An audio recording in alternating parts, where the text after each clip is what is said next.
What's your name? What's your real name? When did you last say your name?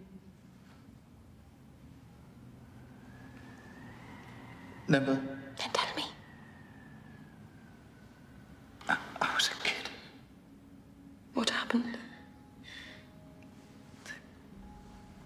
They took us out. In the night. In the dark. Isn't it? They told us, they said we were going to a new home.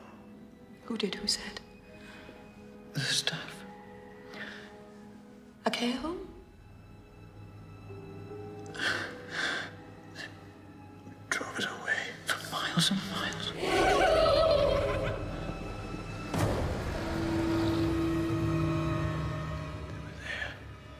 In the sky. What did they look like? Light.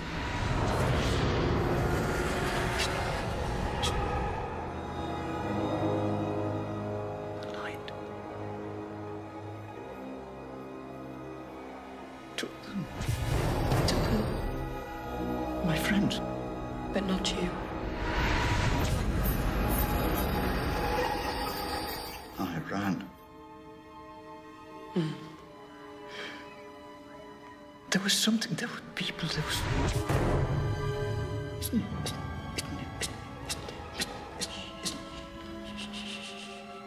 You're all right. You're safe, okay? You're safe now. But they're coming back. I've been smelling them for months. In the air. A long time coming. Team, I can help. Look at me. I can help. If kids went missing, something's got to be written down and I will find it. But to do that, I need to know your name.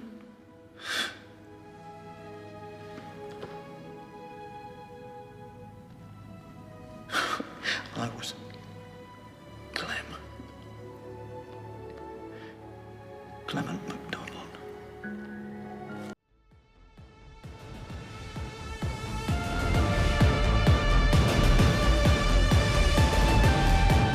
Hello and welcome to Who Watches Who, a Doctor Who podcast with me, Mathew, and as always, I am joined with... Scotch you. See, it doesn't work. You gotta get a better name. You gotta get a better name. Doesn't fit the flow of Who Watches Who. But this week we are looking at something different, something special, something Torchwood. Because we are looking at Children of Earth. Not Children of Earth. Children of Earth? Is that the name? Yeah, Children of Earth. We are sounded wrong. It sounded wrong when I said it. We are looking at Children of Earth for the next 5 weeks. Technically 6 weeks if there's a news in between that, but basically 5 weeks. We will be breaking down this entire series of Torchwood, which is something we've never done before. We've only ever looked at Torchwood with individual episodes, but this is a serialized story across 5 episodes, so we figured we would go in and look at all 5 episodes. I have never seen this before. This is my first time experiencing Children of Earth, which is, I think, really interesting because it's a story that I've heard bits and pieces about, but somehow I've never had it spoiled. Oh wow! So, okay. So I'm going into this like pretty darn blind, and I'm very curious on what your opinion is on the story because when I watched it as an 11-year-old, I was fucking blown away. This was like the best TV event for an 11-year-old.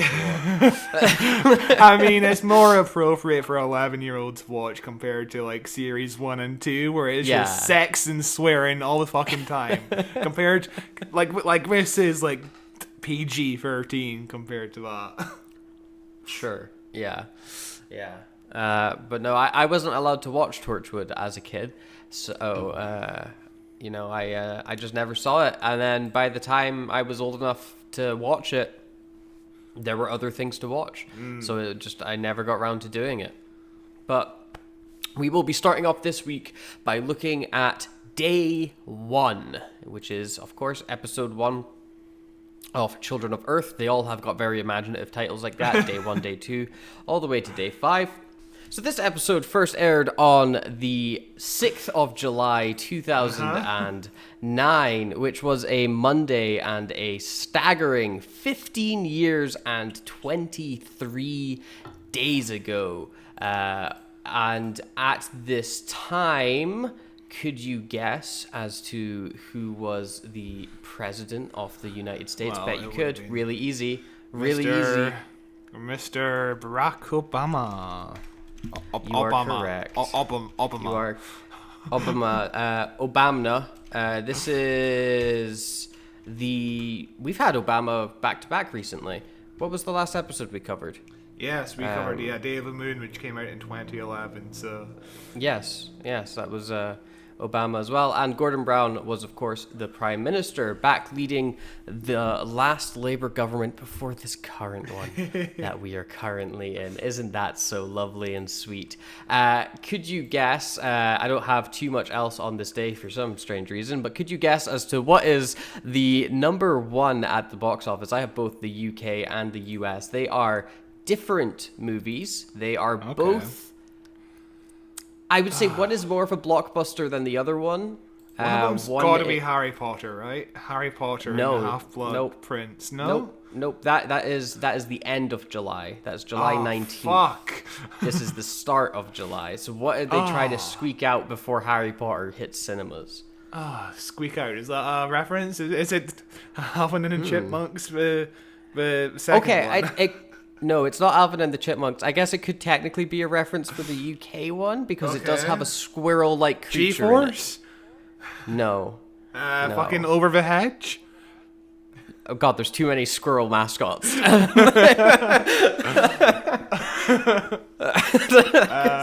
not those, no. It's got dinosaurs. It's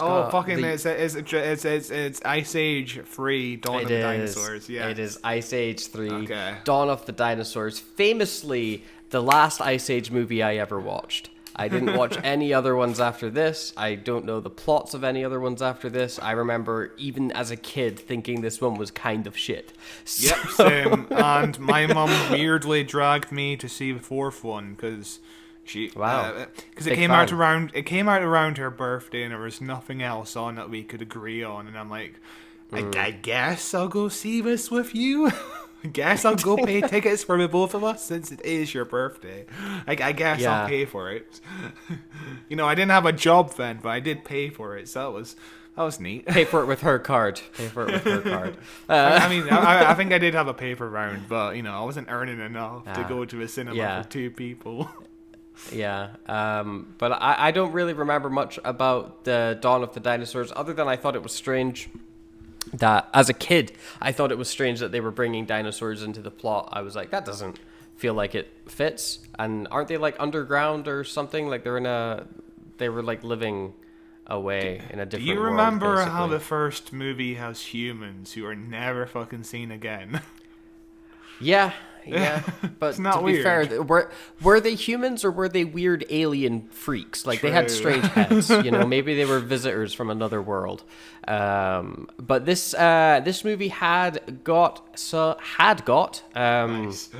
has some surprisingly large names in it, like Simon Pegg as Buck, who is probably the one character I remember, because he has the line, I'm going to butcher it, but he's like, oh, my name is Buck, short for Buckley, long for Buh.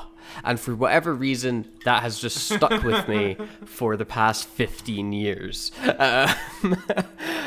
In the US, however, it is a different story. They aren't wasting time watching Ice Age. Ice Age doesn't even touch number 1 in the US. Everything is being dominated since the end of June all the way through into halfway through to July, where things get knocked off by a different movie that I'm sure we'll talk about next week. I spoiled Half-Blood Prince for 2 weeks from now. You've got a free pass. I mean,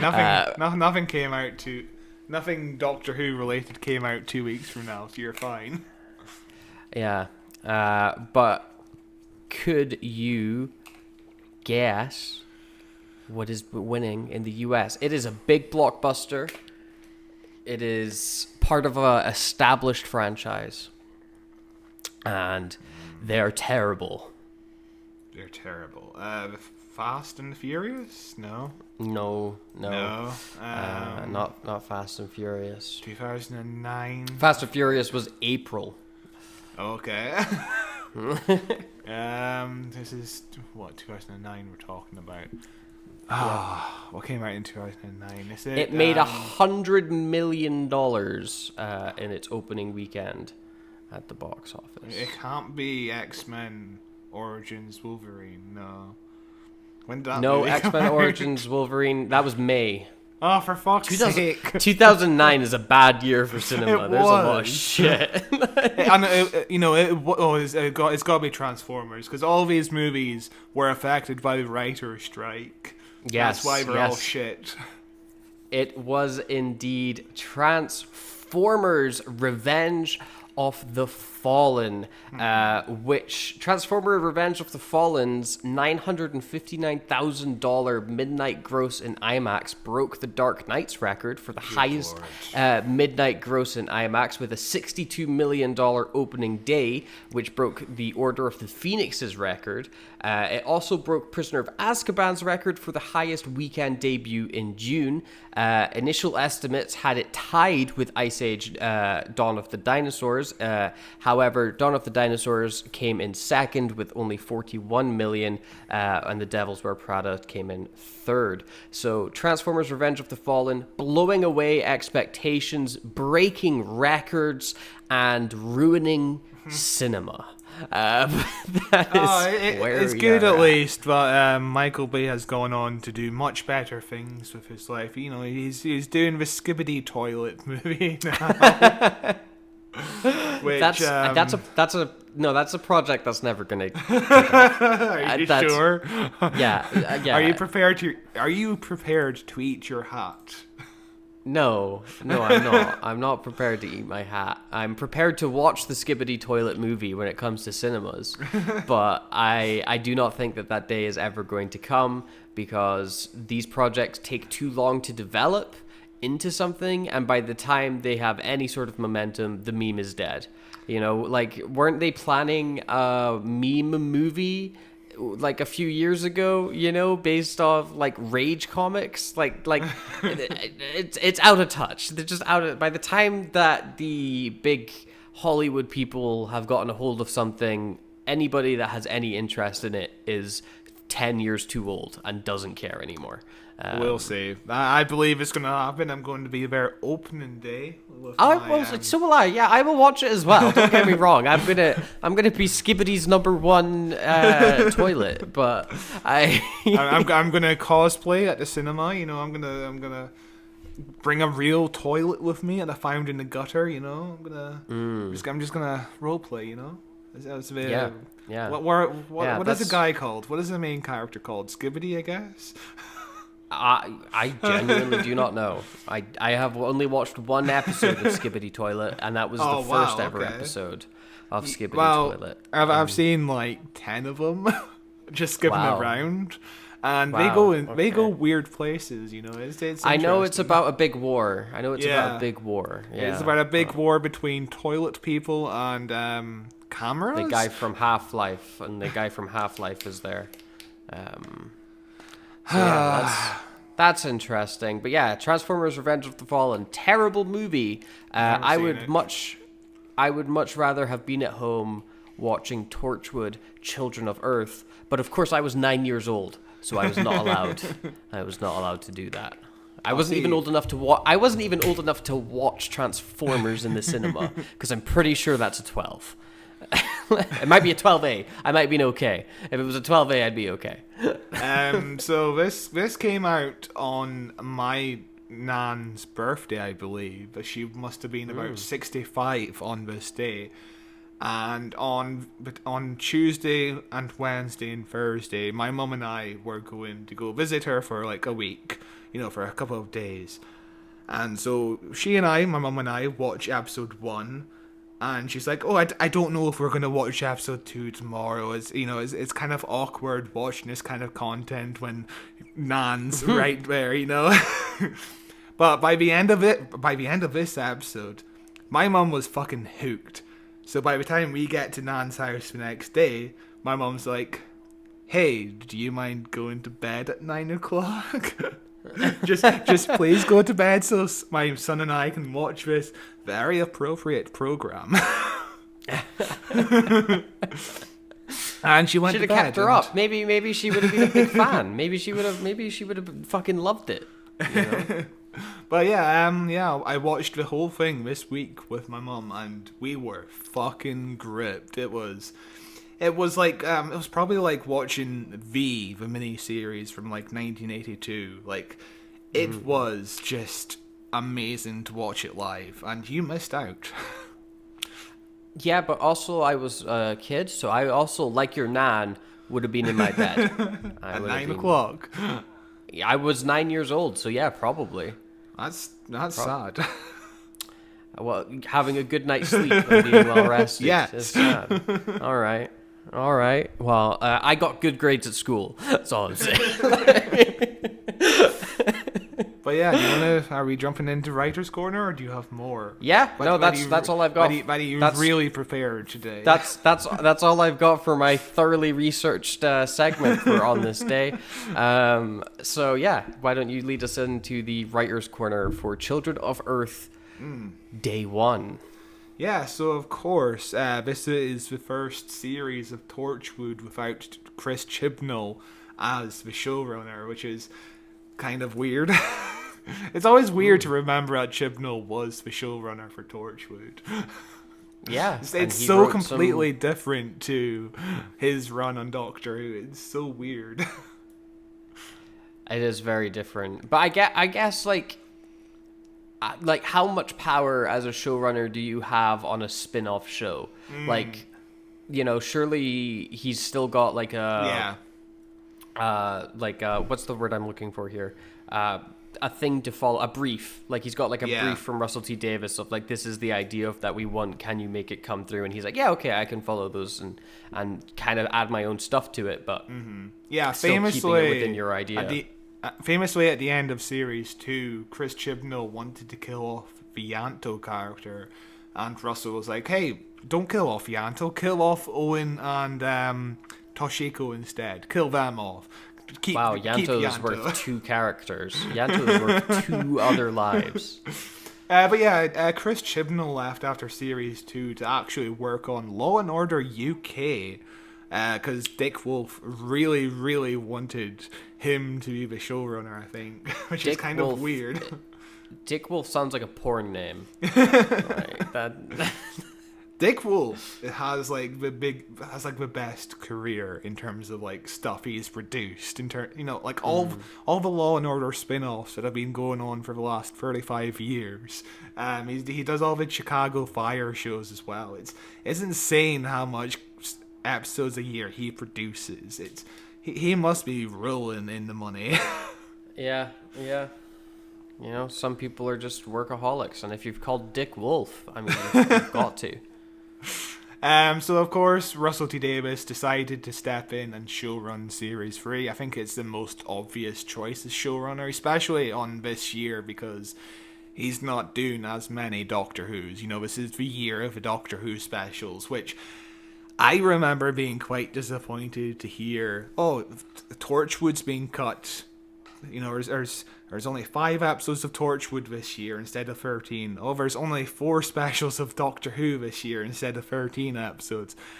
I remember being heartbroken by this, but yeah, just heartbroken. I think I was probably completely unaware that I was a little kid, so I was playing video games. I was going outside and playing with my friends. Oh, Doctor Who's on tonight. Awesome. I sit and watch Doctor Who. When's it next on? It's not. Oh, well, cool. I'll watch it when it's that. Well, I'll go off and play again, just enjoying every day as it comes sort of thing. I was not following who was in charge of the show. I was not following behind the scenes. I was not following the writing things behind it. Like, I was just straight up just 9 years old. So, you know, all these things are just magic. They're just like, oh, it's on TV. It's not. Oh, well. So yeah, this series has 5 episodes. I presume it's because of the financial crash that happened between 2007 and 2008, right? That's the most obvious answer as to why this is a mini series instead of 13 episodes, because production on this, or pre-production, sorry, started in like March of 2008, so it's right in there as the financial crash is happening. And so yeah, the decision was to do one story instead of 5 individual episodes. It makes more sense to do one story, and you probably save on the budget by reusing sets and actors. You know, it's the same sets and actors across the 5 episodes, so that's probably a lot of money saved right there. I wonder if that is, you know, you're saying that, you know, this was made just after the financial crash really hit, so money is tight all around. You know, the UK's in a deep recession, places are closing down left, right, and centre, and so the BBC is making budget cuts, and this is a way to keep the budget small. I wonder if Chibnall looked at that when the pandemic hit, and that is why we got Flux. Which is, you know, it's like, what? How many episodes is Flux? Like 6? 6, yes. 7? I was going to mention Flux, because when Flux was announced as a mini-series, I was like, yes, finally, time to get into the nitty-gritties of each character and give them more development, like Torchwood, Children of Earth. We'll add new characters every 5 minutes. How naive we were back when Flux first started. Yeah, yeah, but I can kind of get into that Chibnall headspace of understanding why a mini-series would make sense when you're dealing with not only COVID restraints but also budget restraints at the same time. Like it does make complete sense, and he would have, you know, probably looked at the success that Torchwood had way back when, be like, okay, this we know how to survive when budgets get low, you know. Yeah, so Russell T Davies wrote the series in a format that would work across 5 days, because when the series was commissioned, that's what he was basically promised. Hey, we're kind of experimenting with a mini-series that lasts over the span of a week. You know, that's the kind of thing he was promised. And so when he came to write this, he was like, okay, here's a story that takes place across an entire week. But by February 2009, just like 5 months before this aired, the BBC were like, hey, we might air this every Wednesday. And Russell T Davies was like, no, I specifically wrote this series to take place across the week. You're gonna ruin the series by making it weekly. And so there was a big fight about this. And I think Russell T Davies was right to stick by his guns, because the pacing would have been ruined if it was weekly. You know, this is a very different series. I guess I don't know how ruined it would be. Like, you can do 5-part series that takes place over 5 days within the show, but as a viewer it's been 5 weeks because it's a weekly program. And I think as like you would still understand, like, oh, this is just the next day. Like fucking 24 was like every episode's 1 hour. You know, well, you know, this is specifically written in mind where, yeah, you saw the last episode 24 hours ago, so we're going to write that in to, you know, we're going to factor that in instead of, you know, if it was written as a weekly show, it would have been written slightly different to remind audiences of what happened last week instead of 24 sure, hours I guess, but you could do that with a quick edit with a recap more than anything. Like, I feel like the 5, like, airing the whole thing across 1 week is more of it's a cool gimmick, but I don't know if it impacts the story in a major way, where, like, if I was to watch this across 5 weeks, and like even just watching it going into it, I didn't realize this actually aired in I assumed this was weekly when it came out. I didn't realize it all came out in 1 week, because I mean, like, It's a cool thing to do. That's a lot of money to spend on just 1 week's programming. Like you've got a little block of programming you've got to fill out with budgets, and you're blowing it all in 1 week. What are you doing? It did turn out to be a big hit though, because this season each episode got over 6 million views, and that's pretty decent, especially in the summer where most people are not watching TV because it's nice and hot outside, especially at 9 o'clock. It's 9 o'clock July right now as we're speaking. It's lovely outside. I'd rather be outside when talking about this, to be honest with you. I'd rather go out for a walk. But yeah, and of course this is the first season to air on BBC One instead of BBC Three. The show was just that popular. Like, Series 2 was like the number 3 program on the newly launched BBC iPlayer, because BBC iPlayer came out 2007 December, and Series 2 of Torchwood started in February. So it's on a brand new service, and I think the number one program was Doctor Who Voyage of the Damned, which of course. Number 2 was a Louis Theroux documentary. Number 3, Torchwood Children of Earth. Torchwood Series 2. It was that popular. I think like 6 episodes were like the number 1 program of the week for BBC 2, which is insane. So yeah, of course it makes sense to move it to BBC One. Yeah, that does make sense. It's also, imagine having a channel called BBC Three where you could put spin-offs and sideshows on, and experiment at trying to find a different audience, and then when you're like, oh wait, we've hit gold, you can bring that over into BBC One, and you can grow the popularity even more. And and now, what's on BBC Three these days? It's on BBC Three right now. Zen Motoring Series 1 Episode 2 Pigeon. Nice. So there you go. That's my favorite show. Yeah, I'm sure it's really relaxing. It's called Zen. I don't know what it's about. There's no description for it, so.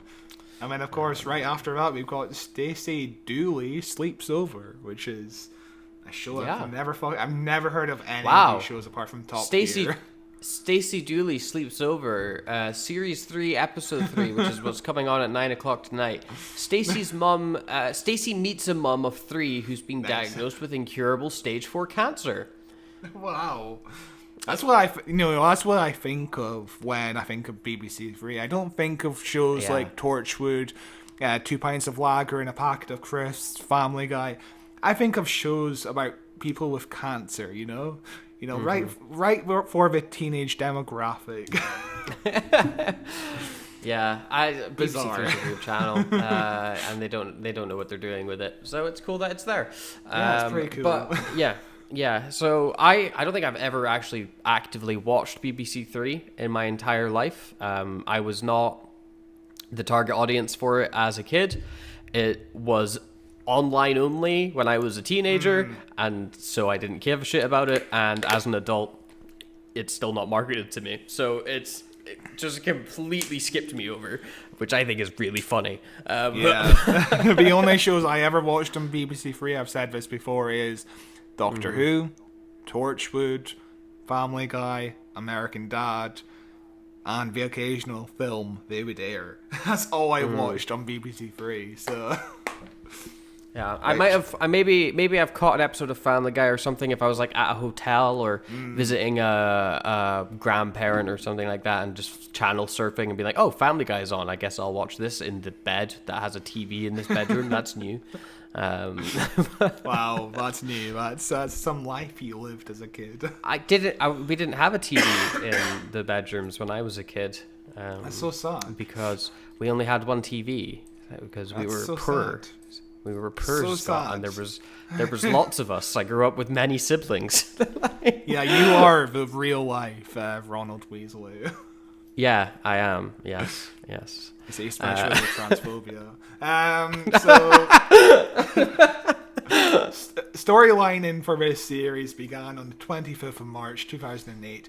And this is like the first series of Torchwood that had a writer's room, essentially. It had, the writer's room consisted of Russell T Davies, James Moran, and John Fay.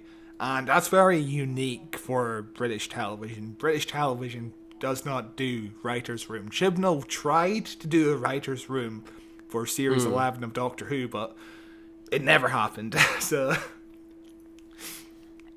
that was strange. I don't know what happened with that. I remember the announcement for but yeah, weird. Yeah, it's just our culture, I guess. Doesn't work that way, you know. It's bizarre. Yeah, we've had discussions before on the podcast about American styled writing compared to British styled writing, and the kind of the pros and cons to both. Which I think there is merit to both. I do think there are some issues with the UK version, but like then at the same time, Stephen Moffat's show just came out. Douglas is cancelled, and that was fucking phenomenal. Absolutely an incredible piece of writing, an incredible piece of acting, everything. And it, that's just a singular writer telling a very focused, concise story, and things like that. Brilliant. So there's I think some wiggle room that could be made with it, but it's what it is, It is what it is, I guess. So Russell T Davies immediately knew the basic premise for the miniseries. He pitched the series in Pizza Express. He even knew it would be called Children of Earth at this point. And it basically sounds like he had the idea for a while, just floating around in his noggin. He wanted... I'm getting the impression he wanted to write it as a different series, maybe when he was finished with Doctor Who. And it's just an idea he thought, yeah, I guess it would work with Torchwood instead. This basic premise would work with Torchwood. And boy, yeah, it fucking does. Yeah, I again, as I've not seen all the episodes. At the time of recording, I have seen the first 2 episodes of Children of Earth, and the concept, I think, is like if you were to remove any Torchwood or Doctor Who elements from it, I think it still works on its own as a really interesting sci-fi horror sort of thing. You've got kids being weird, aliens coming, this existential threat, this internal politics of countries being secretive and hiding everything from each other. Like there's a lot going on without the added layer of, and also Torchwood are here, and Captain Jack's immortal, by the way, and those are just lovely little bits of flavoring in the actual overarching story, which I think is solid enough that if you were to remove it from the Doctor Who universe, it would be great. Yeah, basically what he said at the time, actually, he said he had the idea of it being like a 12-part mini-series. Well, a 12-part series. 12's a lot. Yeah, especially for British television. That's like 4 series worth.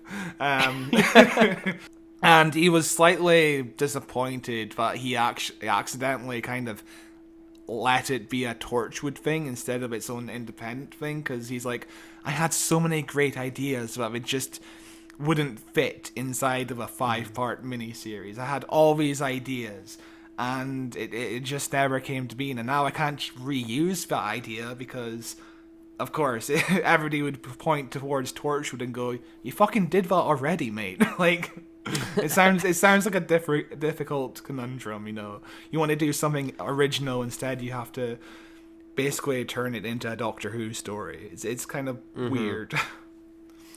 Yeah, I can see that. I mean, he could always, like, if he was desperate to get it out, like, you could, you could probably get away with doing a Children of Earth book and just being like, this is like in a universe where Torchwood don't exist, don't worry, it's like my own little thing. Because, then it's going to be a much smaller audience than those that would be watching it on TV, but... It's what fucking Douglas Adams did. He wrote the idea of Shada, and Shada fell apart because of BBC strikes at the time. He only filmed like 60% of Shada in the Tom Baker era, and he's like, I'm gonna fucking turn this into my own book called Dirk Gently. That's what Dirk Gently is. It's just a discarded Doctor Who idea. That's what Douglas Adams did. Nobody points fingers at him. So yeah, he's dead. Nah, I think he faked it. So 1 week later, on the 3rd of April, we have a 2-day meeting to discuss what this series is going to look like. And Russell T Davies is very embarrassed because of how little he prepared for it. You know, this is we're famously back into Russell T Davies as writer's block. Famous. which is a lot like fucking Douglas Adams. You know, Douglas Adams famously had writer's block. He would write books. He hated writing. Yeah, he actively hated writing. There's a story in one of the Hitchhiker's Guides books where his publishers lock him in a hotel and are live editing his book as they're forcing him to write it because he was just missing deadlines left, right, and center. You know. 1 week later, on April 9th, Russell T Davies says that he's the last of the 3 writers to submit the episode treatment. At this point, he was only writing episode 1, and in the end, he's one of the writers for like 3 or 4 episodes, so he has to. So he's only writing 1 episode at this point, April 9th, 2008. He said the treatments he read were a mess, and he had to work harder to try and narrow things down. Another week later, on April 16th, he's panicking because he has to deliver episode 1 of a series in 3 weeks. On the 6th of May, John Fay and James Moran, they delivered their first drafts for episodes 2 and 3, and Russell still hasn't started, and he's panicking now. It's been a month, and he still hasn't started. Hell yeah. Hell yeah. On the 22nd of May, I think he's about finished at this point. He's finished episode 1, when suddenly Freema Anjuman gives him a call and says, "Hey, I think I'm going to go join Chris Chibnall on this Law & Order show. They're doing 13 episodes instead of 5 episodes. It just works better for me, you know, more money." Mm-hmm. Only problem is, Martha Jones was going to be a huge character in Series 3 of Torchwood. So now, they have to rewrite every episode that they've done. That's really interesting. Martha, I think, thrown into this story in particular would have been a really interesting character to deal with. Like, I think that would have added an interesting element to everything. I do like in episode 1 how they get around this problem where they go, "She's on her honeymoon." Yeah. That's even though this is a problem affecting the entire globe, and she definitely would have witnessed it and it would have affected her and probably ruined her honeymoon. She's having fun. Don't let it's fine. She's brilliant. She's on her honeymoon, maybe with either Mickey Smith or what's his name, Tom from Series 3. Remember Tom, played by Tom Ellis? Why not? Why not both? Why not both? Russell T Davies is, of course, fucking panicking again. So this series was originally meant to air in spring of 2009. They moved it to the summer, which, as we said, could have been a big risk because summer television doesn't have the same viewership as spring television. Luckily, it turns out it was raining in a lot of the country, so they got consistently good ratings, over 6 million for each episode. It was really good for them. That's insane. That's genuinely crazy, because usually you'll see like episode 1 will be a big spike, then it will dip down significantly until the last episode, and then there's another big spike, which I guess that's the benefit of this all airing in 1 week, is you don't have that drop-off of people getting distracted by other shows or life getting in the way or whatnot, because it's like, oh, we'll just watch this. That's this week's TV. We'll sit down, we'll have dinner, or we won't have dinner, it's 9 o'clock. We'll sit down, we'll have a drink, and we'll watch this episode, you know? So episode 1 got 6.5 million viewers. Episode 2 got 6.14 million. Episode 3 got 6.4 million. Episode 4, which is the highest rated episode of the series, got 6.76 million. And episode 5 got 6.58 million. Pretty decent. That's really solid. Like, episode 2 is the worst, and that's not even a huge drop. I find TV ratings fascinating because, like, who are these people that are like, oh, episode 3 of a 5-part serialized series? I guess I'll just start now. Like, who the fuck is that? Who does that? I mean, this was the era of fucking BBC iPlayer. BBC iPlayer has been around I'm guessing for 2 years. they managed to get it on catch up. But, you know, that's also BBC were way ahead of the fucking curve Oh of my streaming. god, geniuses, Decades. honestly. Decades ahead. Absolutely just... Whoever came up with the idea of iPlayer deserves a big bonus, because Jesus Christ, they were on it, you know? They saw the trend before anybody else. Remember when the BBC iPlayer app was on the Wii, the Nintendo Wii of all things? That was insane. And now on the Nintendo Switch, there is no Netflix, no Amazon Prime, no BBC iPlayer. What the fuck is up with that? It makes no sense to me. You can only get YouTube. Yeah, it's so bizarre. Yeah. Yeah. Such a weird choice. So the big change of the series was also to make it director-led more ever than before, with Euros Lin directing all 5 episodes. He's the guy who does episodes such as The End of the World, The Girl in the Fireplace, Silence in the Library, The End of Time, some of the best Russell so some okay episodes. Yeah, some great episodes. He also did The Unquiet Dead, which was the first episode to star Eve Miles in the Doctor Who universe. And an episode we've covered on the podcast before. Yes, a good fun episode. Of course, another big change of this series is it's the first to shoot outside of Wales, which is wow. Yeah, a big Wow. step up going just across the border to England. Can't believe the budget would allow for such international filming. and of course, they would go one step beyond with the next series, the 10-part Miracle Day, which I guess is more than one day because it's 10 parts. 10 parts, yeah. 10 parts seems like a lot of parts. We'll I've not get seen there Miracle someday. Day. I've heard a lot of mixed things about Miracle Day. Miracle Day is a story that feels like it should have been 5 parts again. There's a lot of potential for a 5-part series in that story. But of course, it's an American co-production with Starz, and of course, Starz wanted 10 episodes instead, so he had to stretch this premise. Which That's the American way. Too it many fucking episodes, shows, not yes. enough story. Miracle Day has its moments for sure. It's not terrible, but I haven't watched it in a long time, and I still have no idea how we're ever going to cover it in the podcast, because that's like 3 months worth of episodes. I mean, we got through. What did we do at the start of the year? War Games was crazy. Yeah, long. we That did was War 10 Games, parts. but basically, Children of Earth is longer than War Games.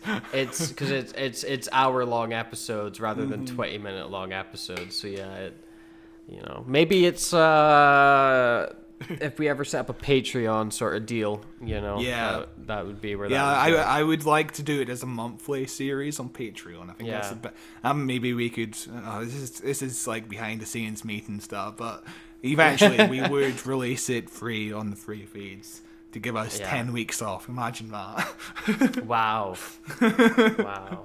And we could say we'll make a backlog and then not. No, we would never do that. We always do a big backlog. But we're always ready and prepared, yeah. It is time to jump into Torchwood, Children of Earth. Are you ready? Hell yeah. I am ready to jump into day 1. I get older and older and you stay the same. One day you're going to be standing at my funeral, looking just like you did when you were standing at Mum's. No wonder she was so furious. You make us feel old.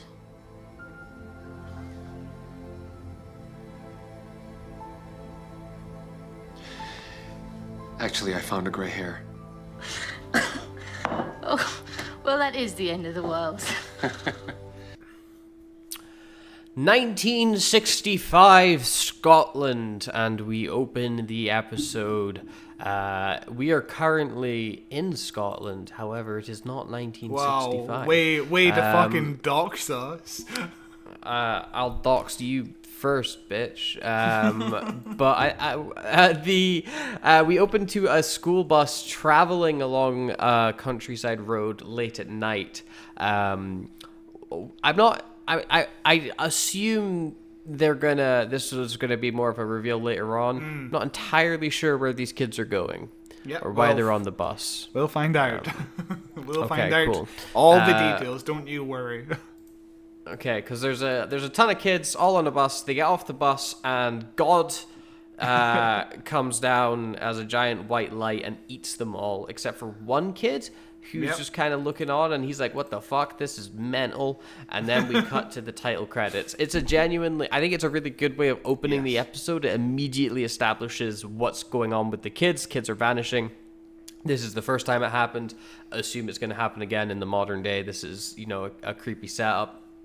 And it's set in Scotland, so it already wins. Already is winning. Yes, it's a really fucking solid opening. There's nothing more to say than that, because it's so vague in what it's trying to set up, and at the same time you're just intrigued. You're like, what the fuck is going on here? And we will obviously find out more in the next 4 episodes. 5 episodes, because this is just starting, I guess. Yeah, and we immediately go from one set of creepy kids to another set of creepy kids as we are following around Gwen and that throughout the streets of Cardiff is where they are, isn't it? Yes. And she spots some kids just standing still as their mum is shouting at them. We cut to another person shouting at their kids. It's a really good way as well of introducing each main character and how the events going on are affecting them as well. We see Peter Capaldi's character, who's in the series, by the way, with his kids acting strange at the table. We see Gwen's boyfriend getting stuck in traffic staring at the kids. We are getting to meet all of our main characters and also seeing the plot directly affecting them and how they're dealing with it, which I think is we see Yanto's sister. Yeah, sister. With her kids, there's everybody gets tied in here with the center. It's a really good way of introducing the characters. Also, when Peter Capaldi showed up on camera, I knew Peter Capaldi was in Torchwood. You've talked about his character being in Torchwood before. However, I forgot. And when he showed up, within the first less than 5 minutes into this episode, I went, "Oh shit! Okay, hang on, that's Peter Capaldi. What the fuck?" It was very jarring. He plays a very different character to his version of the Doctor. Yes. He plays a politics man. I don't know what his job is entirely. He works. He's like the liaison middleman sort of dude between the PM and unit and alien stuff. He is the permanent secretary to the Home Office. Yeah, so like a middleman. Yes. But yeah, he's much more subdued. If you've ever seen The Thick of It, which is another British show in which Peter Capaldi plays a politics man, this is very different. Again, even then, a very different character from Malcolm, I think is his character's name in The Thick of It. Malcolm Tucker, yes. Yeah, who is a very angry, aggressive, shouty, sweary man, whereas this guy is much more subdued, much more, he's, at least in these first 2 episodes I've watched, he's much more quieter and much more reserved and seems just stressed out his fucking head about everything going on. I don't blame him. But I just want to highlight how fucking good of an actor Peter Capaldi is, because every single role I've seen him in, like Suicide Squad, Doctor Who, Torchwood, The Thick of It, he is somebody, fucking Paddington, he is somebody completely different. Very good actor. Very good actor. Easily one of our best actors, for sure. He is just always solid, no matter what he's in. The original opening to this, by the way, we would have had the flashback scene in 1965 Scotland. We would have had the shortened intro, which is very short. It's like 5 seconds long. I hate it. I wish it was longer. But after the intro, we were going to get a flash forward to the cliffhanger to this episode of Gwen running out of the Torchwood base in a massive explosion, which was a bad choice, and I'm glad we didn't do That is it bad. here. Yeah, 'cause- that's a terrible way to. 'cause- That's I mean they have that joke in Rick and Morty, don't they? Yeah, when the guy's reading the guy's screenplay, and it's like they open up with this amazing action sequence and then go 5 weeks earlier. Right? It's a trope. It's a tired trope. And it's worse when you're showing the fucking cliffhanger. When you show like 50% of what the cliffhanger is. That would be. Can you imagine that as you start the episode with the cliffhanger, you're like, oh shit, that's fucking exciting. 5 weeks earlier, or like earlier today. Oh, awesome! I can't wait to see how we got to those events really quickly. This is going on a while. Oh, finally, the events are happening again. Oh, it's the end of the episode. Yeah. it would make it feel pointless. But yeah, as we go through this montage, there is some fucking weird parenting moments. There's some very 2009 parenting moments. One dad is in the middle of the road with his child, and he's like, "Hey, if you fucking stop acting so fucking weird, do you want everybody to be staring at you, you little freak?" Look at everyone looking at you right now. Everyone thinks you're such a weirdo, you weird little weirdo. There's one mom she's really aggressive to her son. She's like, "Come on, let's go. Come on, why are you being like this? Yeah, Told you, stop being." Yanto's sister is introduced to the series, telling her child that if the little boy at school beats her child yet again, her husband, his dad, is going to go and beat his dad up, and I'm gonna beat her mom up. And it's like, what? You're just gonna. I genuinely really liked the characterization of Yanto's sister and his brother-in-law, and I loved their whole estate, like their council estate that they lived in. It's like this rough little spot, and it's full of characters, and it's a great little. It gives more depth into Yanto and colors him in a much more interesting way.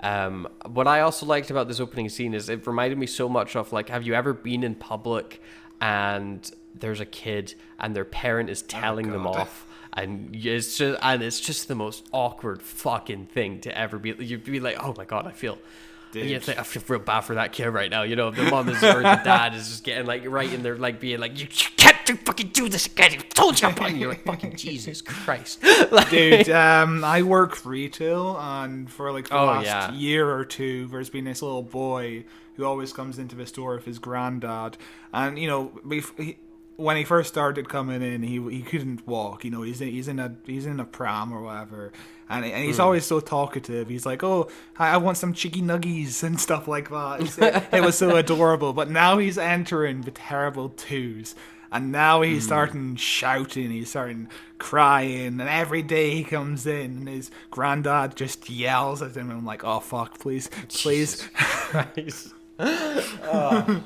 Rough. Yeah. I mean, I'm not a parent, so I can't speak on parenting methods, but I do actively work with kids and have done for about 4 years. So there are different ways of dealing with kids. Yelling at them. like a year ago, we had 2 11-year-old girls come in, completely drunk. They decided to run around the store. We had to call the police on them. They got arrested. Well, we didn't get arrested. They were taken away into the car. Back home. And it's just like, oh, we have to deal with these 2 drunk girls. Luckily, the security guard was on, so I didn't have to deal with it. Because, God, that's a fucking nightmare. I would not want to be working retail and dealing with that stuff. That sounds like an absolute headache. Goddamn. Yes, but at least they weren't standing still like freaks. The worst thing a kid can do is just stand still and not do anything. Oh my god, you're being a freak. But what I do like about this is, every reaction to the kids just standing there, just sitting there, still staring into nothing, is realistic. All the kids at home, it's just the parents just ignoring them, essentially. My kids are acting strange, they're not paying attention to me or whatever. But the fucking kids in the middle of the road, yes, that's that's a normal reaction to have. Get the fuck off the road. Yeah. No, I agree. I thought it was a really cool opening. We then go to everybody starts moving normal again after a few moments, and Gwen makes her way into the Torchwood HQ. She has an interaction with somebody just standing outside the door, and she's like, "Hey, what's occurring?" And the guy's like, I don't see any fucking sea devils." Yeah, but does this guy come back, or is this just like a fun character? It's just a fun little jokey joke character. Yeah, I'm not 100% sure what the point of this character is. I'm just presuming it's a guy who makes fun of them for their little alien escapades, because Torchwood is an open secret at this point. You know, everyone fucking knows what Torchwood is, as we soon find out. Yeah. And Gwen comes in, she taps a photo of what's his name from Come on, you got this. Come on. Oh my god. Oh my god, what's the name? He's in Pacific Rim. His name starts with an O. He's called Gorman in real life. Yeah, Gorman. Yeah, which is the best he's name got ever. the coolest, one of the coolest names going, and he plays Owen Yes. in Torchwood. And we also have T, starts with a T. Tosh. Yes, there we go. Which Tosh I 0.0. remember because there was a TV show, I don't know if it's still a TV show, called Tosh.0. Yeah, and I fucking hated that show. That ended, I think it ended like 5 years ago or something. It ended. Okay, interesting. Terrible show. Yeah. Anyway, she taps a photo of him because he is dead. Yes, dead, we're both dead. They are both dead. And for me, I have only seen half, 3/4 of series 1 of Torchwood. Yeah. I have not seen series 2. We might have covered an episode or two from series 2. Covered but Drift. yeah, but I have not seen all of it in its whole glory. I don't actually know how any of these characters die. So it's interesting. It's interesting coming into series 3 of a show, having not seen the previous two. Yeah, like I'm able to pick up a lot of stuff with context clues, and I think it's pretty welcoming to new viewers. Yes. Like there's not that much information you need to know beforehand, and I already have a general grasp of like what Torchwood is, who Captain Jack is, and who Yanto is, and who Gwen is and stuff like that. So that helped a lot as well. Yanto and Captain Jack being in a relationship fucking blindsided me. I wasn't expecting that, but I think they deal with it because it feels like it's a new thing for this series, because both of these characters are kind of dealing with, we're in a relationship now.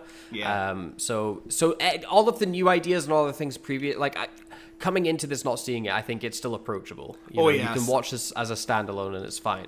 I mean, yeah, that's Russell's mission statement, to make it as welcoming to new viewers as possible, but yet, as an old viewer, I'm still being rewarded. With a little reference to Tosh and Owen, the fact that Gwen still remembers them, still cares about them. That's a nice little touch there, That's a sweet little touch. The development of Yanto's and Jack's relationship is really nice to see. Of course, we've seen their relationship happen on screen before. I sent you the GIF earlier, in fact.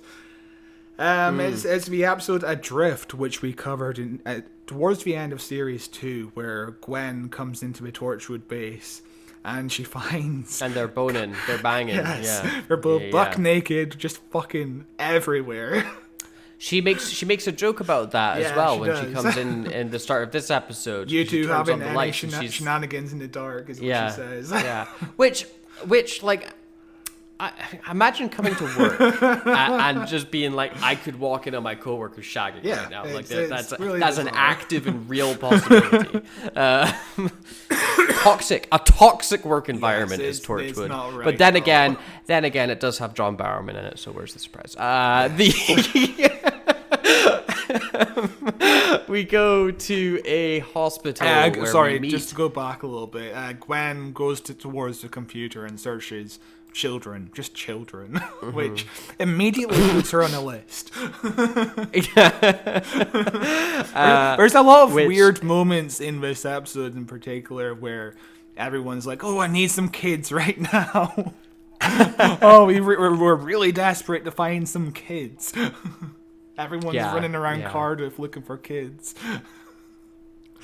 It's a regular Monday evening. In the hospital, Captain Jack and Yanto have an exchange with a doctor man about a David dead Tennant? old. Yeah, no, just a regular doctor about a dead guy who they claim they were neighbors of and they cared for very deeply, and he had no other next of kin, and so they brought him here and they'd like to see the corpse to say goodbye. And he gives them their privacy, and immediately they cut him open and pull out this big alien bug thing, which apparently doesn't kill him, but it just kind of made him feel good for a bit. Yeah. The doctor walks in and sees this and kind of freaks out, and they run away. There's some really nice little moments in these scenes here between Yanto and Captain Jack where, and this is a continuous theme throughout at least episode 1, less so in episode 2 because they get separated, but in episode 1 where it's like, you know, oh, he thought we were a couple, he said the word couple, and he's like, oh, we are a couple, and, you know, they're kind of... they're still trying to feel out what being together actually means, and it's a cool little character spot. Yeah, it's really well handled. The delivery feels really natural, you know what I mean? It feels like two real people just talking about stuff, and that's what this series in particular does very well. Children of Earth has some high sci-fi concepts, but at the same time, like, every conversation is just sitting down having a calm conversation about real life things almost. It's kind of bizarre. Yeah. It's really well handled. Yeah, it is. And the doctor chases them out of the hospital when they're like, this is an alien thing, by the way. Anyway, bye. And he's like, you guys are Torchwood, aren't you? You're definitely with Torchwood. To which Captain Jack is like, I've never heard of Torchwood. I don't know nothing about that. Which is very funny if you go back and watch just the pilot episode for Torchwood, which we have covered on the podcast, which... has like the openings, the introduction to Torchwood is them pulling up with a bunch of cars that all say Torchwood on them. They've got their logo and everything. Like, they're branded out like nobody's business. But now series 3, they don't have any branding. They're a big secret. Nobody we never said anything about no Torch. Like, I don't think they ever figured out what Torchwood was. No, I don't think so. And I had that problem as well in this and either towards the end of this episode, the start of next, when Peter Capaldi is like, oh, we've got to deal with Torchwood, and how is Torchwood and Unit going to get along? I'm like, Torchwood is 3 people. Yes, I know. What you know, when we're first introduced to Torchwood at the end of series 2 with you know Yvonne Hartman and all that, that's like a big organization, and then all of a sudden that place blows up and it's only like 5 people. And now it's even less, and like it's like, why hasn't Unit just absorbed them? Why haven't they just been consolidated into Unit? Like, why are you funding a whole other branch of secret alien people that's just 3 people in a fucking underground bunker? That's a huge deficit on the budget. especially given, you know, how unprofessional Torchwood is. Like, they have, you know, do we ever do paperwork, you know? No, they just shag in the office all the time. But this series of Torchwood is very mature compared to the last 2 series. Oh yeah, like these are almost professionals at this point. Yeah, although I think it's kind of this recurring theme within the Doctor Who universe of what are. Yeah, I guess it falls into the whole problem with Doctor Who not having a consistent canon timeline of how people respond to aliens, because it's like, what is Unit? We see Unit in this series as they're the military people that they were before. You know, this isn't the super spy unit. This isn't the whatever the fuck they were during Chibnall's era. This isn't whatever the Avengers unit that we've got now with their giant tower. You know, like this. And it's what are these agencies? What do they look like? And they kind of take on different forms and shapes in every single time we see them, which I guess is fine. I guess that's one way of doing it, you know, rather than having they mold and fit into whatever shape you need them to for the story. it's just a bit strange. Don't know why Unit or Torchwood exists. It's really comic booky at the same time, you know. If you look at like a comic book series like Amazing Spider-Man, there is so many inconsistencies in terms of like some villains that Spider-Man has. Is the Lizard? Is he a family man now? He has a family now. You know, he's underground with his family. And then somebody else takes over the comic book. And then all of a sudden, his family is never spoken of, and the Lizard is now a big supervillain again. It's really inconsistent stuff. It feels more akin to like comic books. It's bizarre. It is. Which, you know, at the same time I kind of like, because it's kind of like you can sit in whatever era you like, in whatever shape you like, and allow that freedom allows writers to bring their own style and ideas, and it's a double-edged sword because it is a TV show. I want some sort of consistency. Yeah. The Doctor is trying to get the attention of Captain Jack and Yanto because he's like, hey, by the way, there's also been a series of deaths with that seem suspicious. None of them are white. Every single one. There's been one West Indian, one African, and 3 Chinese. All of them are men, and they've just been getting killed, and we don't know why. Yanto's like, you work with the NHS. This is too big. This is too hard for us to deal with. Goodbye, and they just fuck off. This is again, I'm assuming, a plot point that's going to be dealt with later on. I mean, this mysterious deaths. This episode concludes the plot point. Well, I've just forgotten. Remember, what's his name? Paresh? Is that his name? Yes. The Doctor's basically like, hey, I killed all these people trying to get into Torchwood. You know, right. He's the one killing all these guys to try and get into Torchwood, trying to get their attention. Right. I didn't pick up that he was killing all. I assumed he killed that one Chinese dude. I didn't think he was systematically killing Chinese dudes until Torchwood was like, yo, what's happening? That's definitely, I did think the same thing myself. I'm like, wait a minute, this doesn't conclude, but it becomes apparent much later on. Fair enough. Over at the heart of government, we get introduced to another new character whose name I don't remember, but she's very new at her job. Yes, her name is Lois. And starting work here is like working at the White House. Your first ever day at the White House is September 11th, 2001. Yeah. Fucking nightmare. I can't believe you never forget.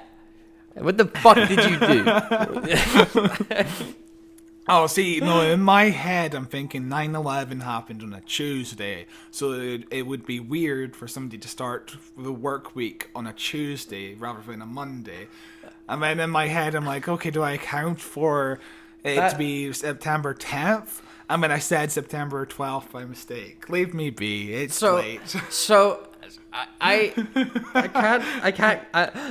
can't grapple with the idea of when you think 9/11, you think Tuesday. Yeah. The fact just normal Tuesday. Why did I okay. But yeah, she's it's her first day at the job, and she's got a lot of things to learn. She is essentially, for me anyway, a really good, like, she's my avatar. She's the character that's there she doesn't know anything. It's her first day here. There's a lot going on. Let's try and find out everything a bit slower than everybody else, and listen in and get some exposition here or there. It's a very useful character to have, the newbie that can go like, why is this happening? It's the Doctor's companion. Why is this happening? What's going on, Doctor?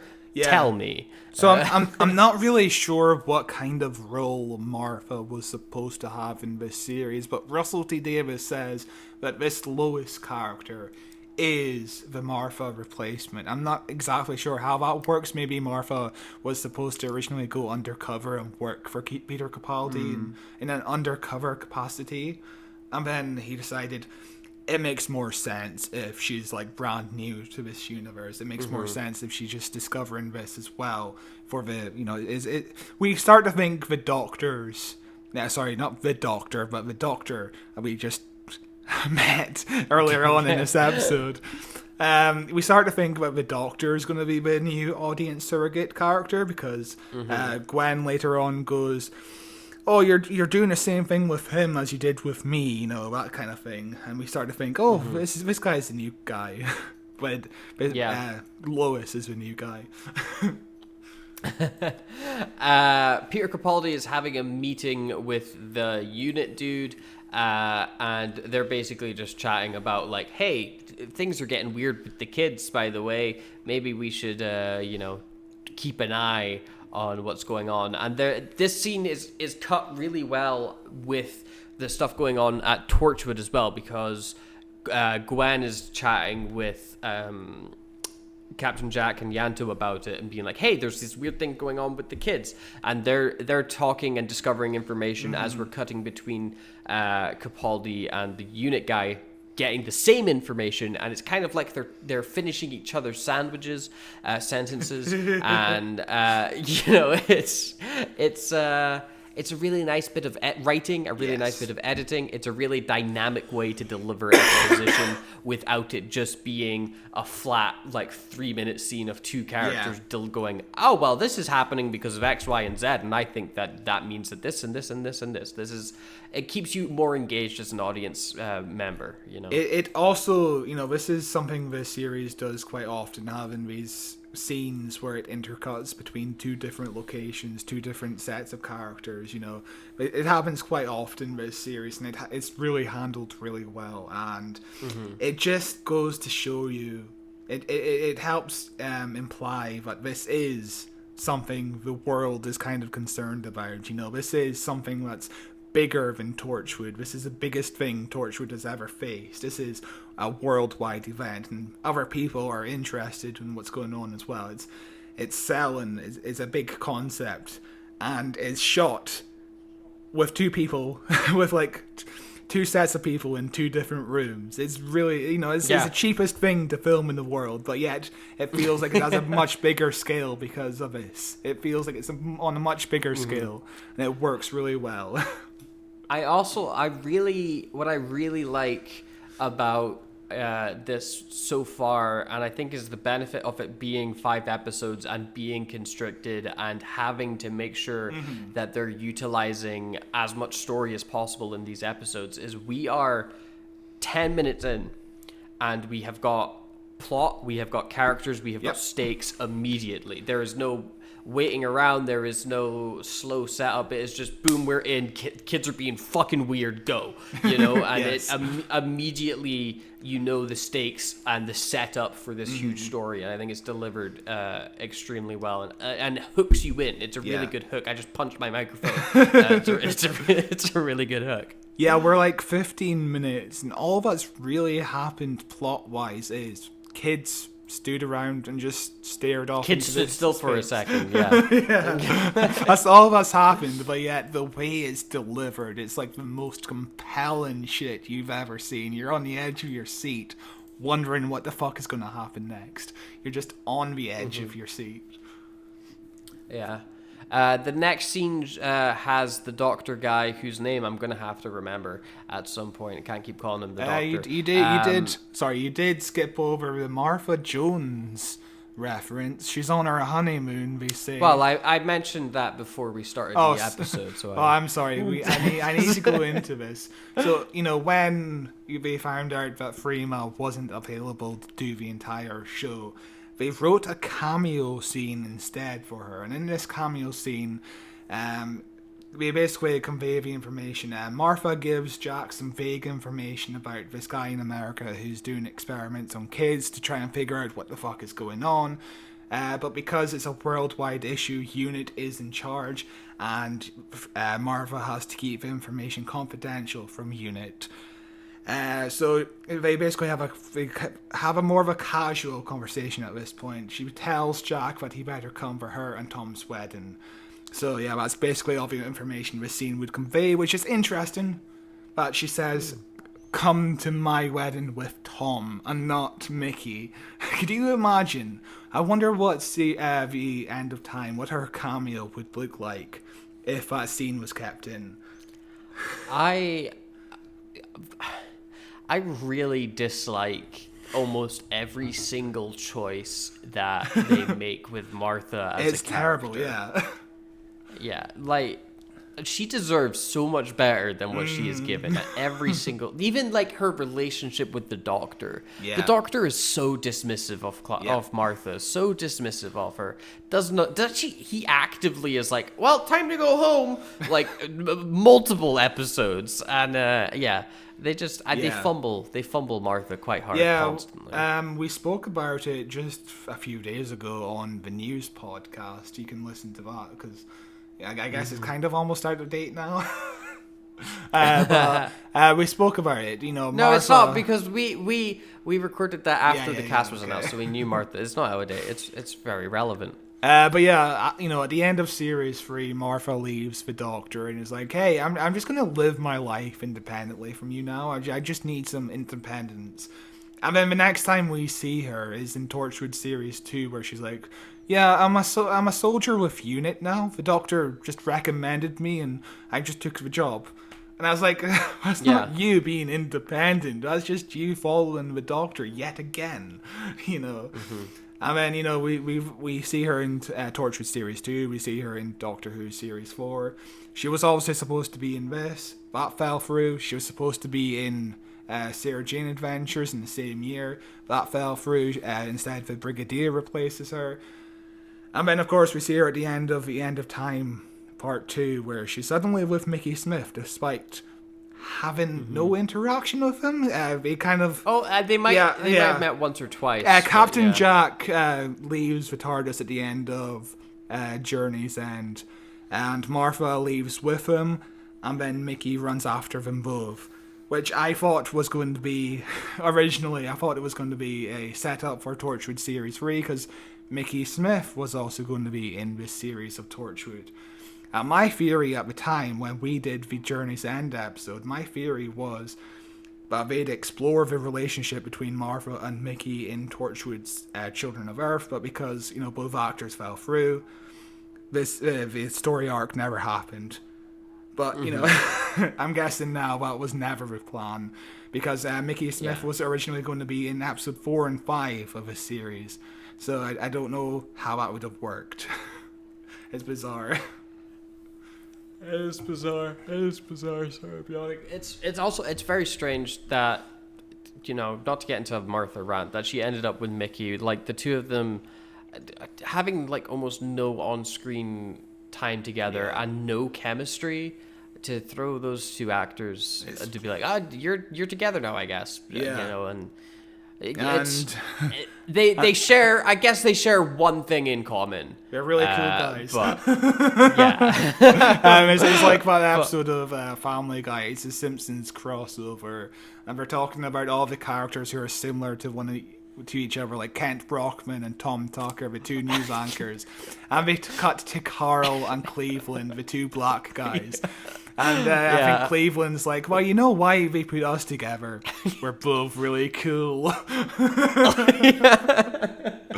But yeah, I'm not calling Russell T Davies a racist or anything, but it's something that he should have thought about. It's something that feels like it was really obvious, and he shouldn't have done that. It makes more sense for Mickey to be a soldier, I guess, because his arc in series 2 is that he goes off to the other dimension to fight the Cybermen. So he's got that combat brain. But it just does not make sense for Martha to become a soldier when her whole thing is I want to become a doctor. I want to help people. Yeah, she's training to be a doctor, and I guess people change career prospects, I guess she does do some doctoring with UNIT, but it's never really a thing, is it? She does doctoring with Torchwood when she appears in series 2, but that's about it, really. Sad. Yeah, it's weird. But anyway, the Rupesh, Doctor, by the way. Rupesh, he is getting left outside Torchwood HQ by Captain Jack and Yanto, who are having a good old chuckle that he's been there for 20 minutes. Gwen sees this and is like, hey, you did this to me when I was starting at Torchwood. I'm not going to let that become a thing again. I'm going to go out and interview this guy and become head of recruitment. And so she does that, and they start chatting kind of about like the fundamentals of what Torchwood is, why you would be interested in the job. And he goes on this discussion about how there was... the first death he ever dealt with as a doctor was with the suicide, this very religious lady who had killed herself because she lost her faith because alien life is essentially confirmed in the universe. You know, there have been various invasions, there have been various times where the Earth has just been plucked from its place. You know, all of the events of Doctor Who, and that's led her to lose her faith because science had won.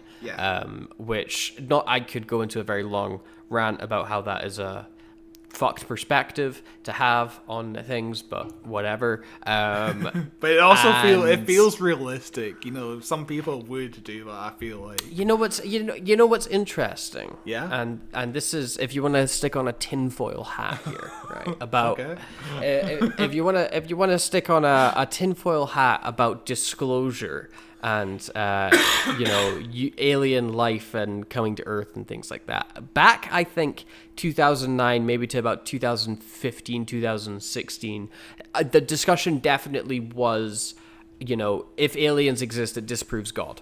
And that, that's, you can't be religious and have aliens exist in the universe, etc., etc. In more recent years, I've been seeing a lot of stuff that is like, hey, there's nothing in the Bible that says God didn't make aliens. We're all God's creation. We're all, which, if you want to get extra conspiracy, maybe that is the deep state preparing the religious people for the eventuality of alien life, so that when aliens show up, people don't immediately freak out because they were like, hey, my Bible says that we're all children of God.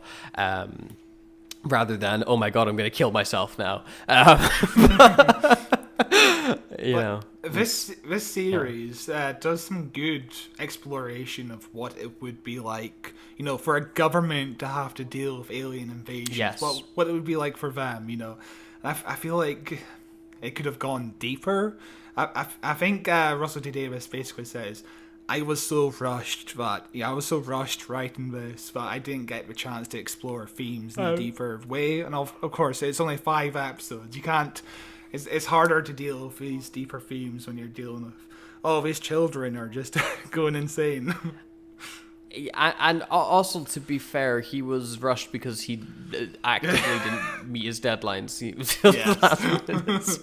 self-imposed rush. But there are a lot of interesting themes that are kind of just thrown in here that I feel like would make for some good episodes of Torchwood, and it's a shame. Oh yeah, it's a shame Torchwood hasn't come back. It's a really interesting discussion that they have, and it's a giant moral discussion. It's a giant existential discussion. It's a really cool idea to implant in the episode of how does somebody balance faith and reality, and when reality shifts fundamentally, how does that interact with your faith? And they don't really touch on it again in the episode. It's just kind of just kept to this one scene, but I think it adds so much like depth and layers into why this person in particular, why I've already forgotten his name. Rupesh. Why Rupesh would want to join Torchwood. That's something that affected him deeply, and as much as it's a complete fucking total lie, because this guy's he's a traitor. He's sus. He's an imposter. But I think it's a believable. It's a really compelling, believable reason for like, oh, this is a new character. He's joining Torchwood. I understand why he would want to join. I believed it completely. I was totally blindsided by his betrayal later on in the series. That's one of the things about this series that is fucking fantastic. This could have been just a simple throwaway character who has nothing going for him. No, he could have had like 5 lines or whatever, and the story would have been similar. But I think every character in this series gets the chance to shine. Even like the smallest characters. Like they get some really good meaty stuff to bite into, these actors. And, you know, they just get to deliver some really well written dialogue, and just it's really well acted throughout. It's really solid. Like, you know, there's some characters in this 5-parter who has like one line, and that is fucking impactful, you know? Like, everyone feels important to the story in terms of, like, conveying what this world is like, in terms of what would the world be, in terms of what would the world be if this were real, you know? It feels real. It feels lived in, you know? It's really solid. And it's something I really want to get back to with Doctor Who. And, you know, we've talked about it so many times, is that idea of the events that happen on Earth impact the people living on Earth. You know, people have memories, they remember the things, and it changes them on a fundamental level and slowly starts to affect society. I think that leads to such an interesting, rich feeling world that you got with the first 3 series of Doctor Who, combined with Torchwood, combined with Sarah Jane. You know, it felt like this fleshed out thing that was evolving as the show evolved and got deeper and more complex. And then obviously, you know, the cracks in time happen, the showrunners changed, and the whole thing becomes messy. But it would be cool if we could get back to that. One of the difficult things about the franchise also comes from this story, where, you know, every child on Earth is experiencing the same thing, where they're being controlled by an alien, essentially. What the fuck are the Sarah Jane Adventures kids doing at this time? Like that's some traumatic shit they probably go through. The fact they can't control their bodies and they could die. I almost wish Russell T Davies was brave enough to cast them as like a cameo in this episode of Torchwood. So like if you were like you know, because this is centered to adults, so there shouldn't be any kids that find out that their favorite Sarah Jane Adventure character ended up here. But if you were someone who was watching Sarah Jane and then you were watching this, you're like, oh my god, that's Belly Button Kid. Fuck, you know, like, you know, I think that could it raises the stakes even fucking higher, you know, because now it's not only random kids on planet Earth, it's random kids that we care about as an audience, because these are our main characters in a different show. I think that's a genuinely really cool idea. No way would it ever fucking happen, but really cool idea. Or the next episode of the Sarah Jane Adventures opens up with the characters going to therapy and talking about how traumatized they are over these events. Yeah. It'd be interesting. Speaking of kids being weird, that is our next scene, where the kids all stop again to stand still, and immediately Yanto pulls out his really cool high-tech phone that's also a camera, and starts filming this kid without any consent from the parent, which I'm pretty sure is a breach of GDPR rules, but, you know, Yanto's gonna Yanto, I guess. And the kids are all frozen still for what feels like a very long time, and then they all start screaming. They start screaming in a high-pitched, annoying fucking scream. Some of the kids look like they're just kind of going, ah. Yeah. Some of the kids are being genuine freaks with it, and I'm all for the genuine freak kids. I'm trying to find the timestamp at the minute with my favorite genuine freak kid, because when I saw her, I was like, God damn, you stole the show here. You're fucking fantastic. And give me a second, it shouldn't take me too long to find it. I'm currently rewatching it at the minute. Ba ba ba ba ba ba.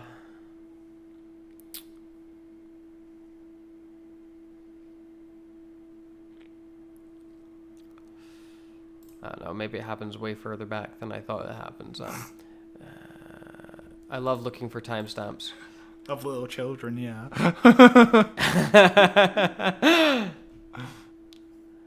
Why is BBC iPlayer why is it a 20-second skip? That's so much. That's such a big skip. Yeah. Instead of like a 10 seconds or 5 seconds, you know?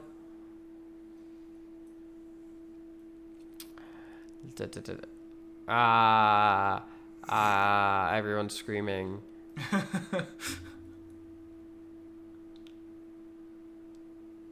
Good stuff. We're almost there. We're almost there. Are you talking about the kid at 1804? 18.4, yeah, the little girl at 18.5. She's just a freak. It's almost like the Scream painting. Like her jaw is like dislocated. She's just like like fucking. You absolutely nailed that assignment. Nobody else looks like they're screaming. So I've been kind of thinking that, this scene could have gone fucking horribly wrong, where it becomes comedic instead of horrifying. This could have been like the cheesiest shit ever, but I think we did a really good job of making it feel horrifying and scary and unsettling. It's really good stuff. The audio mixing of like all the screams is really solid. Yeah, you are right. It could have easily fallen, and it's the risk you take whenever you include kids in anything. Is it could go horribly wrong and be mega cringe. Yeah. You're either gonna get like Stranger Things, or you're gonna get what's a program with like fucking Young Sheldon. Sure, people love that show, man. People are fucking obsessed with Young Sheldon. Odd Squad, that BBC show. Yeah, right, the little kids who have like this secret agent organization. What was the name of the? I can't believe I'm forgetting it. It had the thumb people. Oh, Robert Spy Rodriguez. Spy Kid. Yeah. You're gonna get like Spy Kids level acting. Where it's or Shark Boy and Lava Girl. Oh, God. But anyway, they all start screaming. However, it is not just the kids that are screaming. There is one adult, elderly man who is screaming as well. And then they all start chanting, we are coming, which... I'm mature and I'm yeah, usually when Torchwood talk about people coming, it's under a different context, Yeah. And of course you know who the old man is, right? It is he's revealed the little boy from the start of the episode. Yeah, I was wondering if you caught that. I don't remember if it's revealed in this episode or the next, but it's pretty. You can pick it up with context clues pretty easily. Yeah. He is the little boy all grown up, and weirdly, one of the nurses that are the doctors that are, I assume it's a nurse from the uniform, is that's there to help him, pulls out a fucking camera and starts recording it. Like this is a psychiatric hospital. What the fuck are you doing? I think it's mentioned that she films it and then sends it towards the police, which is how Torch would get the footage, which makes sense, I guess. If your patient is acting like this, you would want to get to the bottom of why they're acting like this, but sending it to the police is a bit weird, because that's kind of a doctor's job rather than police. That's a therapist's job. And also, would you want to send private confidential footage via unsecure email to the police? But these are little details that don't actually matter to the overarching thing. But that is... that's us at 20 minutes. The children fucking go on their merry way as if nothing ever happened. Yeah. Except for the man who's like, oh fuck, it's happening again. So back in Parliament with oh god, fucking names, man. Jesus Lois. Christ. We're back with Lois. Yes, no, you gotta let me. I was gonna get there.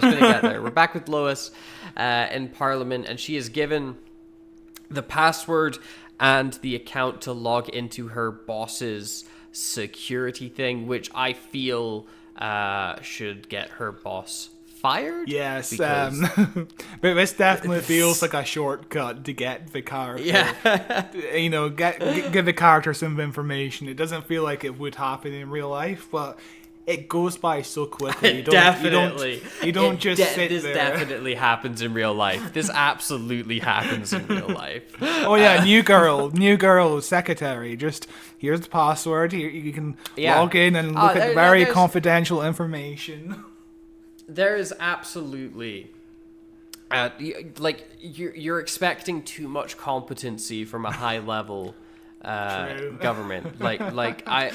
As someone, I worked in the council a few years ago, and I can tell you how out of date their computer systems are, and how lax everybody is with giving passwords and emails, and I could 100% see if you've got a boss who's not tech savvy coming to you being like, hey, because she says send out an automatic email reply. Be like, hey, can you come and here's my account. Can you just fix this for me? I don't know what I'm doing with the newfangled computer machine. Like my brother. I'm not gonna dox what he does, but he's had his boss several times come up to him and be like, hey, can you convert this document to a PDF? Very basic shit. As if you're in the job, they just trust you, and so you're, But yeah, she should definitely not have given it away, because now Lois has got access to secret information. Yeah, she classified information. Yeah, she has access to all the exposition the audience needs to catch up. Yes. All about, there's this thing about extraterrestrials going on, so there's something to do with aliens here. And meanwhile, Peter Capaldi is off meeting with a total creep. Yep. A total weird guy, some civil servant man, whose name I don't remember because I don't remember anybody's names. This guy's name is Decker. Yes. Decker, and he is like, hey, we found this signal broadcasting 456, and it's been doing it at these intervals at these times that correlates with when the kids are being weird, and he's a total creep around it. Capaldi's like, have you got any kids of your own? And he's like, no. He's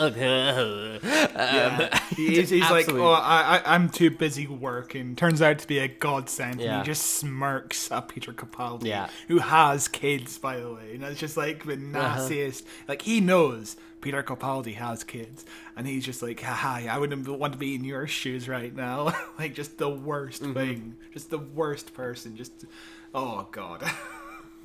Yeah. Gwen discovers that the kids all around the world have been speaking English when they get possessed as well. They are saying, everybody was saying, we are coming. Doesn't matter what country they were in or if they could speak English before. And her boyfriend, husband, partner, what are they at this point? Are they married? Yeah, they got married because we saw their wedding. Yeah. Reese. Yeah. Reese figures out information that we were just told, but this gives it even more context because he's now figured out the 1040, the 840, or the 1030 and the 840, and the specific times where you were heading to school or you were outside school, where you're the most visible, the most public for kids during the week, which correlates with when that signal is getting broadcast from 456.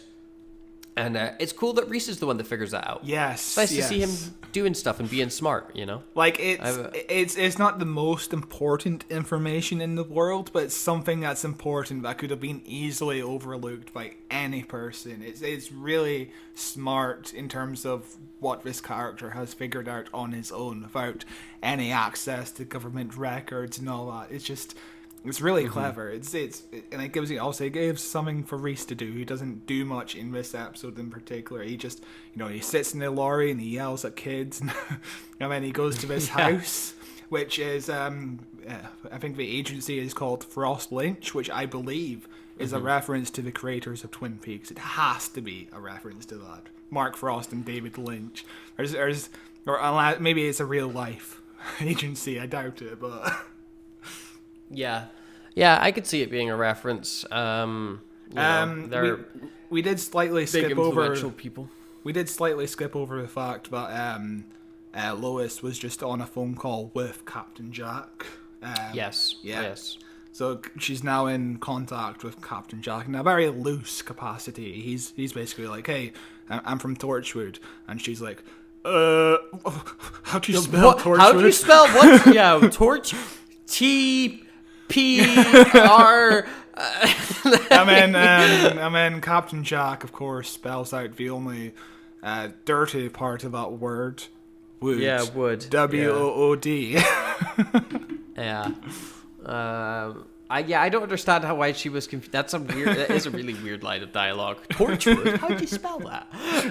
But, whatever. A great bit of comedy here where Gwen's going into England and she's like, I'm about to go into England. If you don't hear from me again, presume I'm dead. Which is something every time I go take the train or the plane to England, I'm always like this. I'm like, you'll never hear from me again. I'm just in unknown territory. I like how Reese was like, make sure you've got currency with you, and she's like, yeah, I've got my jabs as well. The currency line stands out to me as, I don't know if they have this problem in Wales, because I don't actually know if I assume they must have their own Welsh version of the pound. Because we do here in Scotland, we have our own Scottish version of the pound, which, it's run through the Royal Bank of Scotland. Our money looks different in Scotland than it does in England. It is still legal tender in England. It is still the pound. But if you go to England and you present them with like a Scottish £5 note, which is blue and looks weird, they will not fucking accept it. That is like been my one consistent experience coming down whenever I've gone down to England is, I cannot spend cash here. Yeah. Everything must be digital because you don't like me. Yeah. Whenever I'm in England, I always just use my credit card or I find an ATM and take their money or whatever.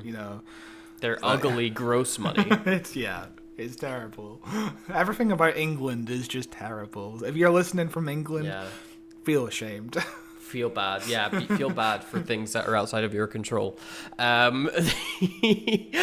We then get a very good scene with Peter Capaldi and the Prime Minister, who has a very long face. It's a very long face. He does look like a proper Prime Minister. This is, by the way, the 4th Prime Minister in the Doctor Who universe since 2006. Of course, Tony Blair was murdered by a Slovene in 2006. He got replaced by Harriet Jones. Of course, Harriet Jones resigned very soon after and was replaced by Harold Saxon, the Master himself. Actually, I'm not sure if that counts because, of course, the Earth got reversed. That gets undone. Yeah, that gets undone. But people do recognize him as the Prime Minister, so maybe he did last for like a day or two, whatever. I mean, of course, we have this guy, Prime Minister Green. This is the 4th Prime Minister between 2006 and 2009, and at the time, I remember watching this thinking, oh boy, they've certainly gone through a lot of prime ministers. That's something that's unusual. Yeah, if only, If only. And of course, this is the trend that gets set in the Doctor Who canon that eventually leads to the rise of Roger Ap Gwilym, the worst prime minister that the UK has ever had, the most dangerous prime minister that the UK will ever have. Look at all the political stuff in this episode compared to just this recent season of Doctor Who. Legitimately night and day. Like again, this one scene alone is better than any fucking political scene that was in this new season of Doctor Who. Like again, it's the end of the world kind of stuff, and it's treated with reality. This is what would happen in any crisis, really. This is what probably happens during COVID. The Boris Johnson's like, I don't really feel like dealing with that right now. Just put it on the back bench for a little bit. I really like the more grounded approach to it, where you have characters dealing with an existential threat. This is a threat. And this is what the Prime Minister kind of talks about in this scene where he's like, when I was a kid, we were worried about the communist threat, about nuclear bombs, and now it's something unimaginable. You know, it's something from not even on this planet. How am I supposed to deal with that? And it's this you know, you have characters and they're not freaking out. They're not being like, oh my god, what, and shouting and yelling. Like, these are two characters sitting down in a room having a very quiet, sad, civil discussion of, we're fucked. You know, like, there's just nothing we can do, and I am removing myself from the situation. And it feels real. It's got fucking room to breathe. Yeah. Like, they let the actors act, and it immediately lets you be like, oh, fuck, I can see both sides. Like, Peter Capaldi's amazing in this scene, and he doesn't even say much. Yeah. You know, like, when he's like, you've got to sign the blank page or whatever, you know, which is basically murder anybody that knows anything about aliens. And the Prime Minister's like, no, I'm not doing that. Like, Peter Capaldi's face just, like, gets destroyed. He's like, oh, fuck. What do you mean here? What are we doing? What are we going to do? You know, because suddenly the entire weight of the world is on his shoulders and not the Prime Minister's, you know? It is a fantastic goddamn scene. Absolutely fantastic. And it is mostly just conveyed through minimal dialogue. It's just facial expressions for the most part, really, and it's conveyed so well. It's really, as I said, it's just gripping television. You're just hooked. You just it's insane that this part of the episode, we have got 3 scenes back to back of incredible character stuff. Just incredibly like well paced, well delivered, like deep, layered, complex character stuff delivered in a competent, incredible way. And you know, compare it to any episode that we had in season 1 of Shuty's era of Doctor Who with Russell T Davis's second run, and I'll throw the fucking 60th anniversary in that pile as well. You know, compare it to anything from that, and it feels like different writers. Yeah, it feels like completely different writers. And you know, they are different shows. They have different tones. They're catering to a different audience. Fully understand all of that, but you can treat Doctor Who with the same maturity, you know, and you can give it the same character growth, and you can give it the same depth. We've had depth like that in Doctor Who before, and the reason it feels weird is suddenly we don't have it. And we suddenly don't have it from a writer who used to be so fucking good at giving it. You know, like, one of the reasons why Russell T Davis says he had a huge writer's block in terms of writing this first episode is because, you know, he spent the last 5 years writing Doctor Who, which is, you know, it doesn't deal with reality in the same way as this does. You know, everything's always about the sci-fi monster of the week, and you know, just writing gay characters sitting around in a kitchen, just having a general conversation about, oh, you were a really bad father to me and stuff like that. That's stuff, but he hasn't written in a long time. He says he was really excited to just write those kinds of scenes of just gay characters in the kitchens talking about just random shit, you know. Maybe that just connected a dot in my head. Maybe that's why this series of Doctor Who was so wacky and weird, because Russell T Davis is just coming off having done It's a Sin and that other show. Yeah, he did Years and Years, which I think is more... Yeah. I haven't seen Years and Years. I really want to. I wanted to watch it before this season of Torchwood because it feels very similar to what this season of Torchwood is. It's you know, it's science fiction, but it's reality science fiction. You know, science reality, I guess, is the subgenre this fits in. Is that fair to say? Science reality. Just science. So, you know, Russell T Davis is just coming back from having written some very serious, very compelling, I'm pretty sure either nominated or won awards for, especially It's a Sin. Yeah. You know, like very, very deep character stuff, some very real character stuff. And maybe he was tired of that and he wanted to do something silly and wacky. Oh, I'll go on Doctor Who, I'll write space babies and, you know, it's about bogies and farts and, you know, maybe that's what he just wanted to get that out of his system. Maybe this next series will bring back some of the more serious aspects. I don't know. That connecting that dot there kind of makes it more understand. I can understand a bit more if that's the case, of like, I did a lot of serious drama stuff. I wanted to flex a bit and test myself as a writer and do something silly again. And, and that's interesting. But our next scene that we have got is between Captain Jack and Yanto. It cuts between the two of them because they're both going to visit their respective homes. We'll just talk about each one individually, I think. And we'll start with Captain Jack. He goes to visit a lady and her son who calls him uncle, and so we're like, oh, this is what's the relationship between these two characters? Is this his sister, is friend, and he's like a founder of family, whatever.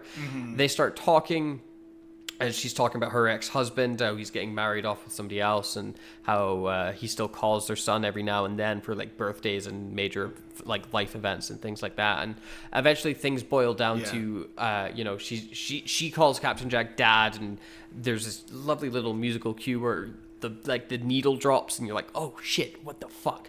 It's just this incredible layer onto Captain Jack of, he has a daughter, a grown-up adult daughter who's now the same age, if not older than him, because it's the problem of immortality. What works about this scene is the point of a scene starts off very narrow. You don't really understand what's going on, and then gradually it just opens. So like when Alice, which is the name of the daughter, when Alice says that her husband is a good father, or at least tries to be a good father by calling his son. Yes. Unlike some fathers, that's not a reveal that, that's not the direct reveal that Captain Jack is her father. That's just a subtle hint that maybe 15% of the audience gets at this point. And then as the conversation goes on, 50% of the audience can now understand. And then also the conversation ends at this point where we have a direct conversation about the fact that he is her father. 100% of the audience understands. It's just gradual information that just feels so natural. It's not like, oh, you're my dad and I'm upset with you. It's not like that. The script calls for this conversation between the two of them to remain civilized and just calm, and it feels real. It's not a shouting match between these two. It just feels real, and it does so good. It is extremely well done. It is. God, it's incredibly compelling, and what are the insane things about? I mean, you get the same with Space Babies. It kind of feels like this era of Doctor Who's version of Cyberwoman. Yeah, like if you were to compare this scene of Captain Jack and his daughter chatting to any scene in Cyberwoman, it'd be like, what do you mean that's the same show? How is that the same? How is that from the same thing?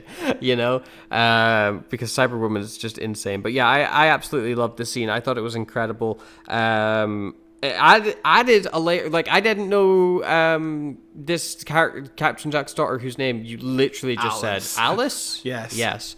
I didn't even know she existed in the canon. I didn't know Captain Jack had a daughter, and immediately upon that reveal, I was like, oh shit, that makes Captain Jack so much more interesting. Suddenly he's he's already a pretty interesting character, but I felt like I already knew everything about him, because I've seen his run through Doctor Who and some bits and pieces through Torchwood, but adding that layer of, he also has a daughter, and it makes him more interesting, more complex, more flawed as a person, knowingly having a daughter when you know you're immortal. What the fuck are you doing? And of course, this is something that series 1 of Torchwood tried to do. I think it's like episode 2 or 3. It's really early on in series 1 where Captain Jack meets his old wife again, and she's like an elderly lady who's on her deathbed. She in fact dies in the episode, and it doesn't quite hit in that season 1 episode, but this is the same kind of theme really hitting because you have time. You have 5 hours to explore every character presented in this season, and you can't just do anything you want. You have to obviously keep it within a time constraint, but you can just explore these characters so much more because you don't have to deal with the alien threat in this episode. We don't dude, we don't even meet the alien until episode 3. And you're just hooked. Yeah. You don't feel like it's just spinning its wheels, trying to fill time. It's not padding time. It's just really good character drama. And it's the most character work they've done in Torchwood, and it holds up. It really holds up. It does. It really holds up and outshines a lot of stuff we've had for the past 6-7 years in Doctor Who. God, yeah. It is. Like, going back to our conversation about Doctor Who Flux, could you imagine if Doctor Who Flux had scenes like this between the Doctor they tried. and Yaz? They tried to have a scene like the Doctor and her mother. That's a huge fucking reveal. That's a huge fucking moment, and it's just bad. Yeah, no, you don't feel anything, do you? You don't feel a goddamn thing, and that's partly down to the script. It's partly down to the direction. There's a lot of problems with it, but yeah. But yeah, it could have been done a lot better. This just feels like it's just a drama, there's hardly anything sci-fi to it. We're having a conversation about the fact that he's immortal, but it feels like it's just a regular real-life conversation anybody could have. It's really... Yeah, it's everyone's really got an immortal well-placed. dad, right? This is so relatable. God, just... And the turn at the end where Alice is like, oh, and you want to spend time with my son while all this is going on in the world. That's just a coincidence, huh? You're not experimenting on my kid, Dad. You're not trying to get to the bottom of this by using my kid. And it's like, oh.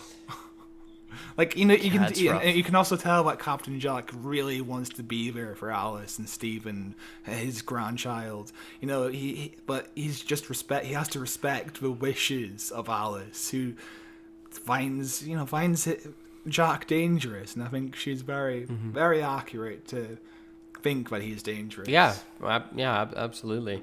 And with the Yanto scene, slightly different tone. Yeah. More supportive.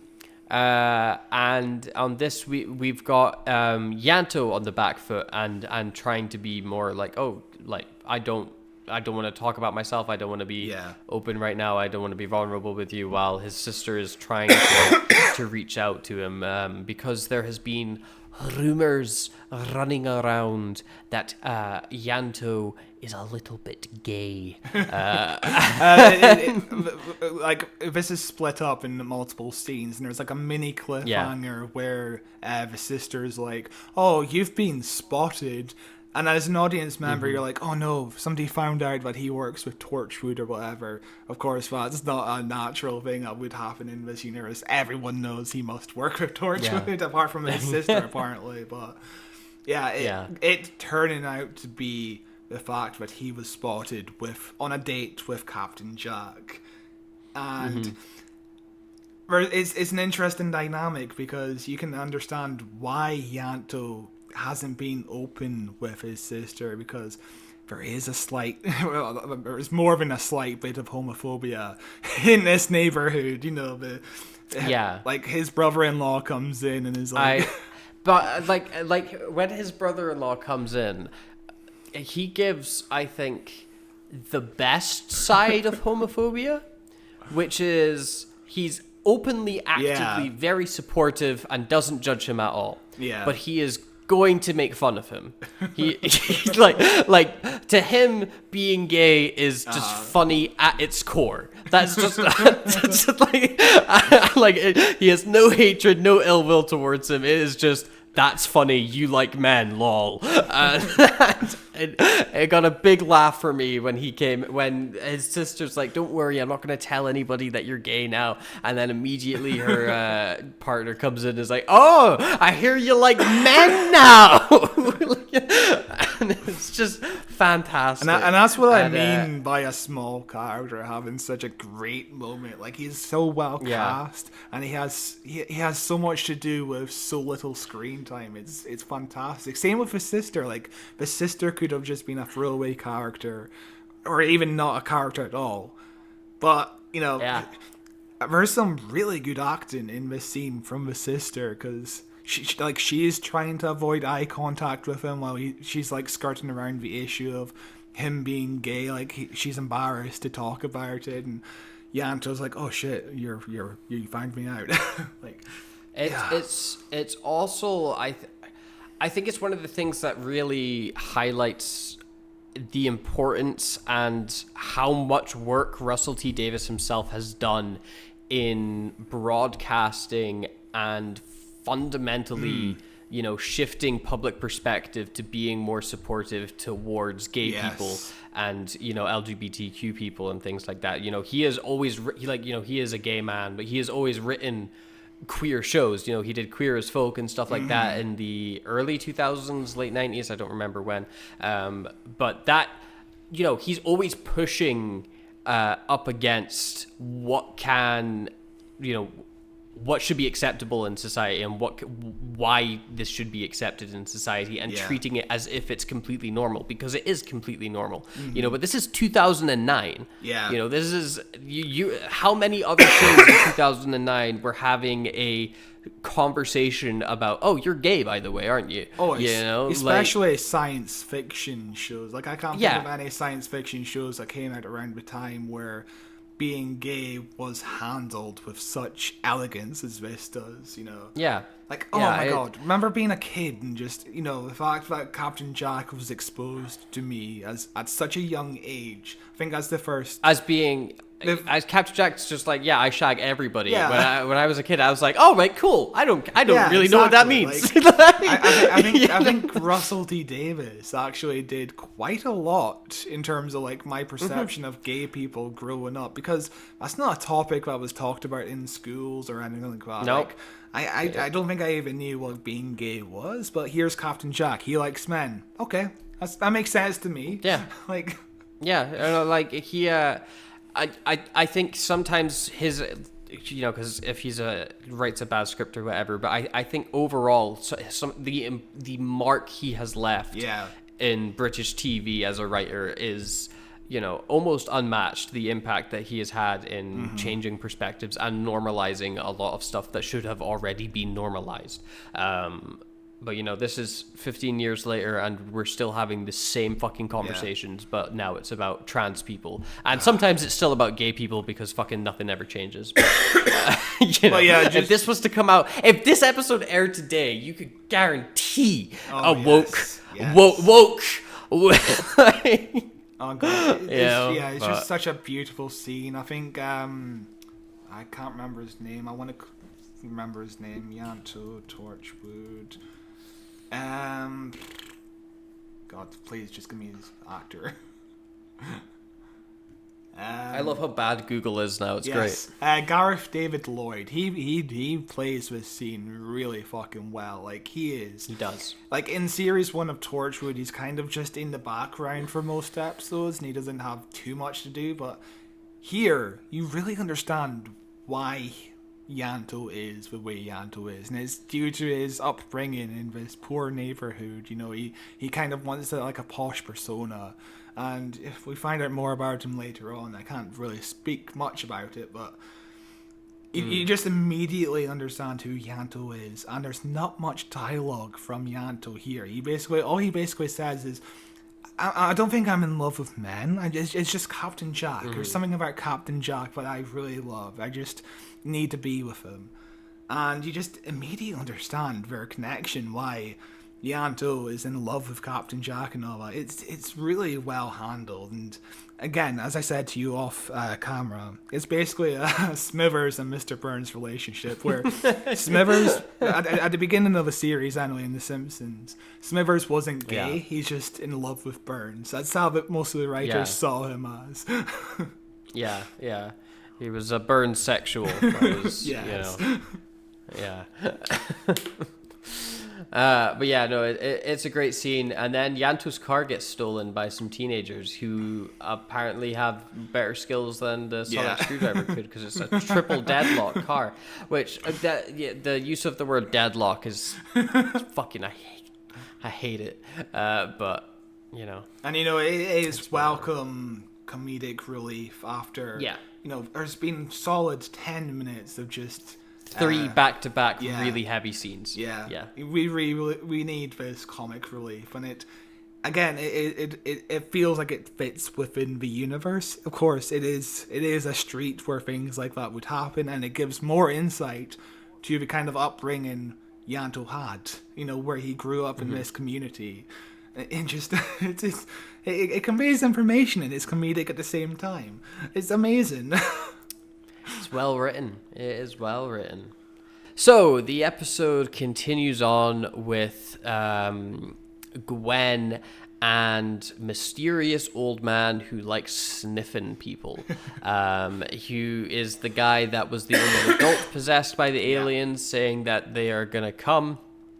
And she gets in and they have she has basically an interview with him where she turns off the security cameras. So there's a great moment when she turns off the security cameras and he just laughs. Yeah. This is the first time he's been alone since we find out he was a kid when he got picked up. So this is the first time he's been actually not watched by anybody and for decades. Yeah, he laughs like a little kid as well, and he laughs too long, but it's kind of creepy as well. It's the acting of this dude is just really solid. He's a really solid actor playing this very sensitive. I feel like this is a very sensitively portrayed character. I feel like, of course, it's an interesting one, because I don't know how I feel about the character in general.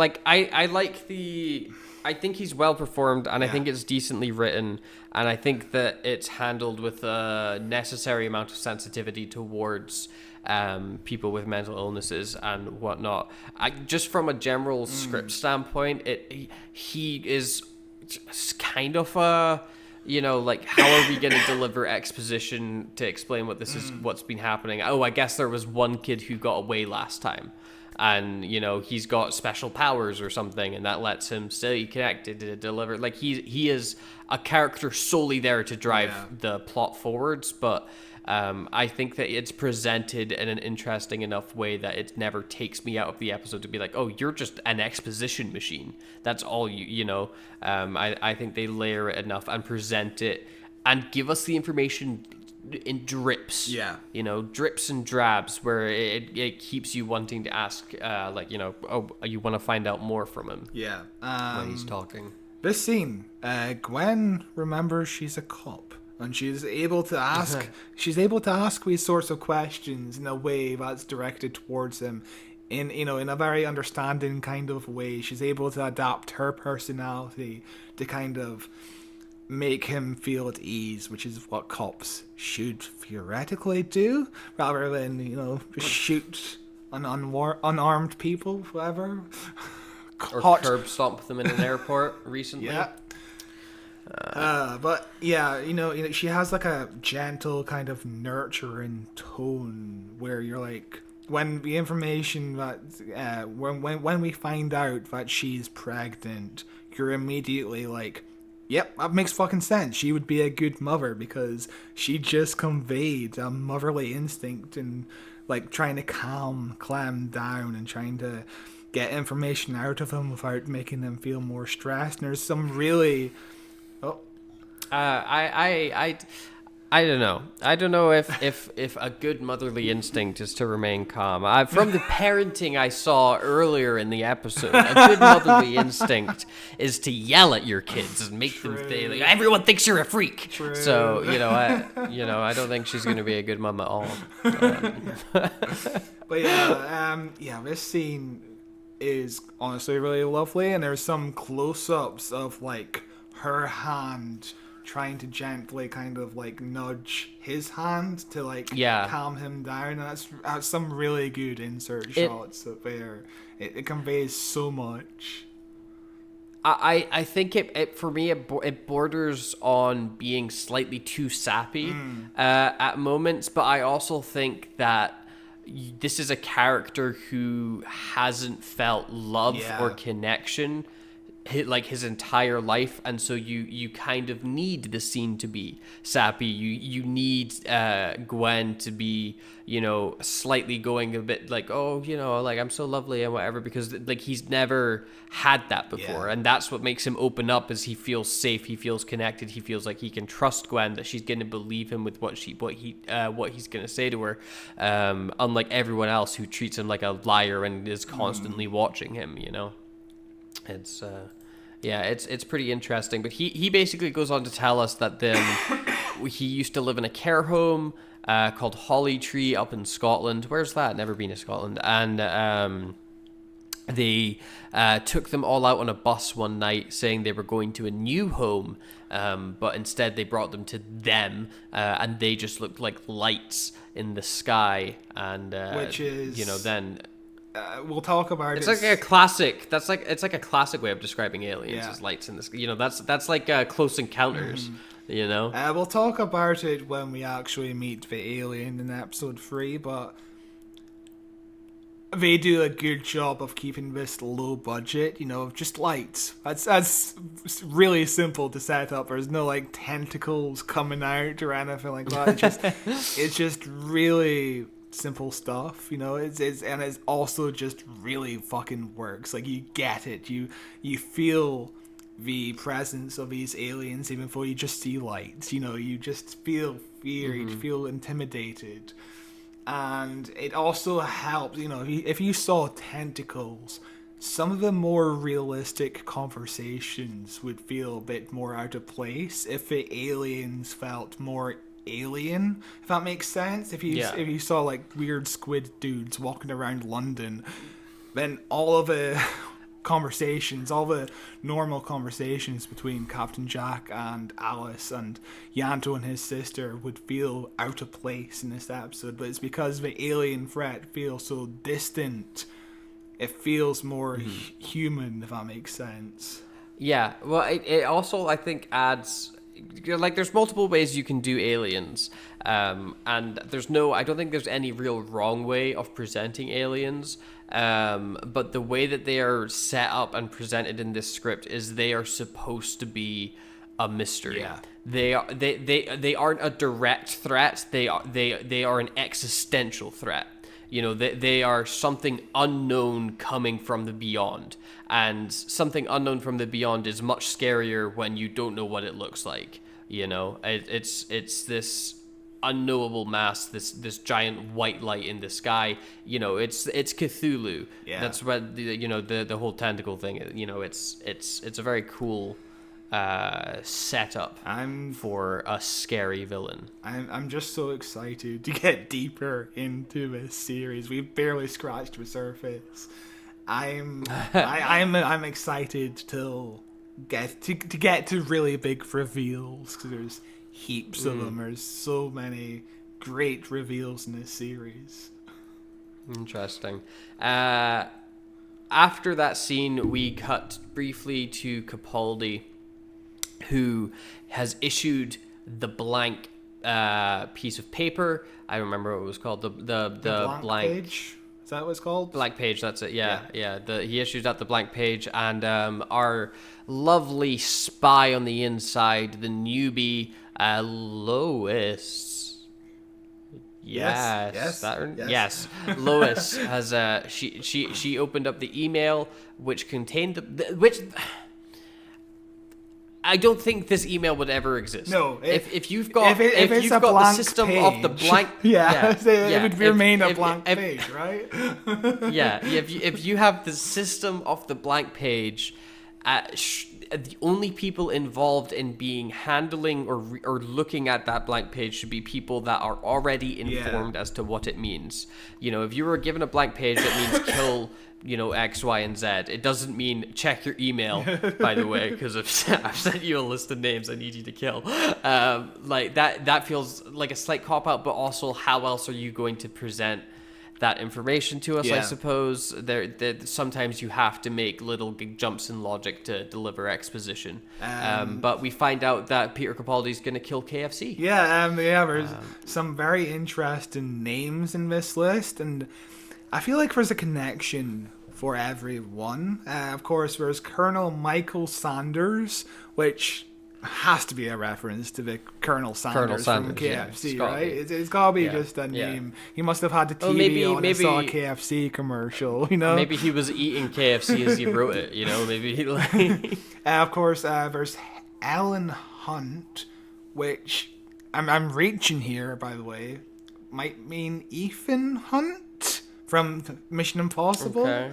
Because when was the first Mission Impossible? The first Mission Impossible movie was like 1990. It's pretty old. Yeah, it's pretty old, yeah. 1994, I want to say. 97, 96.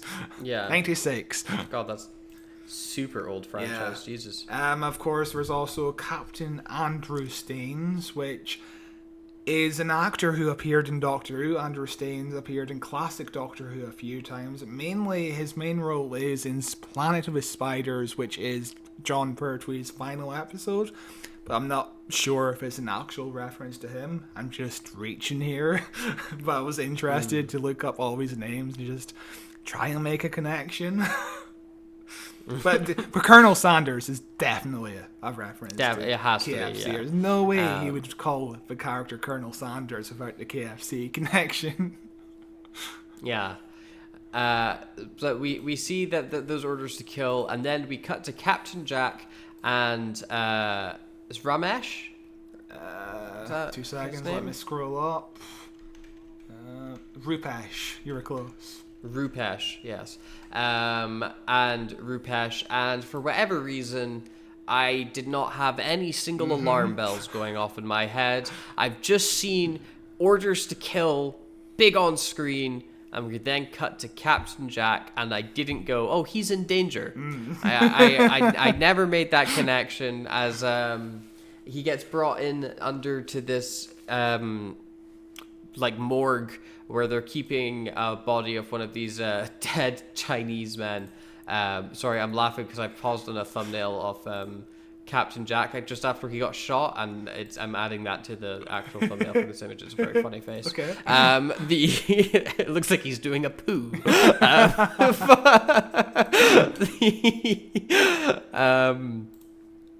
Hang on, I'm going to send that to you. They go down to look at the body. As Captain Jack turns, he gets shot in the back by his good friend. Okay. He gets shot in the back, and I legitimately went, "Oh shit!"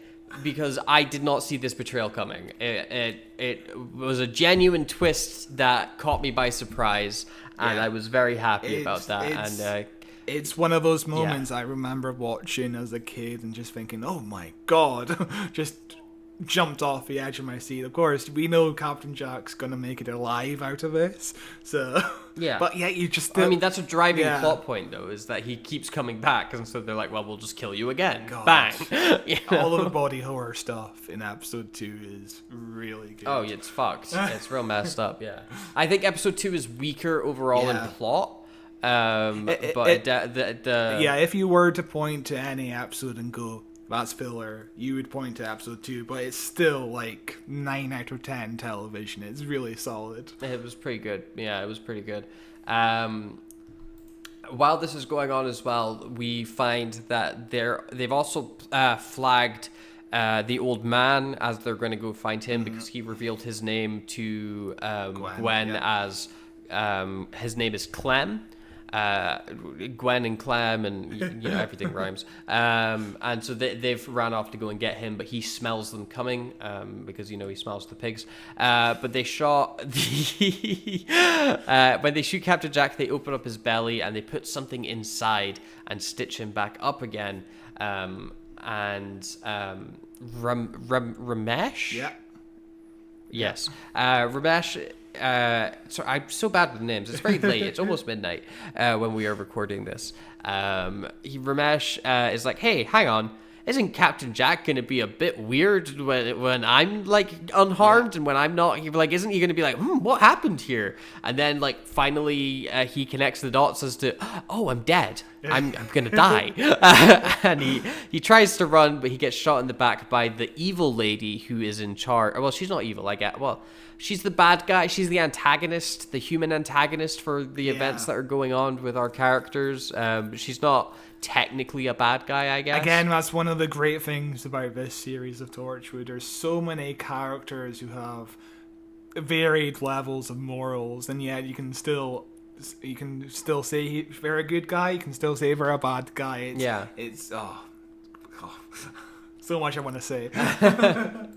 But they plant his body next to Jack, so when he wakes up, he doesn't think he's been betrayed. He doesn't know that they're being spied on. He doesn't know there's a bomb inside of him. He thinks he's been shot by some unknown assailant who's out to get them. And that leads him to going back to Torchwood's base, where we see Gwen. And Gwen had a discovery when she was with Clem. Because Clem decided to give her an extra big sniff and found out, or maybe Gwen farted or something, and Clem was like, "Oh, fuck! Oh, you're pregnant," because he just suddenly smells her being pregnant. So there must have been some sort of new smell in the room that made him come to that connection. But anyway, Gwen is pregnant, 3 weeks pregnant, with a tiny little placenta, well, not a placenta, a fetus inside her, and she's scanning herself, and we see the little red dot as Captain Jack comes over, and he spots, and he immediately knows. He's like, "Oh shit, you're pregnant. That's awesome. Good." And like all the problems that he was having in his head, oh, I just got betrayed. I just got killed twice. And like all of that just leaves. It just completely leaves him to be like, "Oh, this is a cool moment, Gwen. Well done. I'm so happy for you." Yeah, it's a really lovely moment. It's also interesting that this moment, we cover this moment right after we done, The Impossible Astronaut and Day of the Moon, which also has Amy Pond discovering she's pregnant, and also has kind of like a jealousy subplot where Rory is upset that Amy told the doctor before she told him. Yeah. The same thing happens here. Yeah. Gwen tells Captain Jack before she tells Reese. Similar. Rhymes. But as Captain Jack is supporting and being very nice to Gwen, he plants his hand on hers, which is on the scanner. It scans him, and it's like, "Oh my god, Captain Jack, you're pregnant as well with a bomb."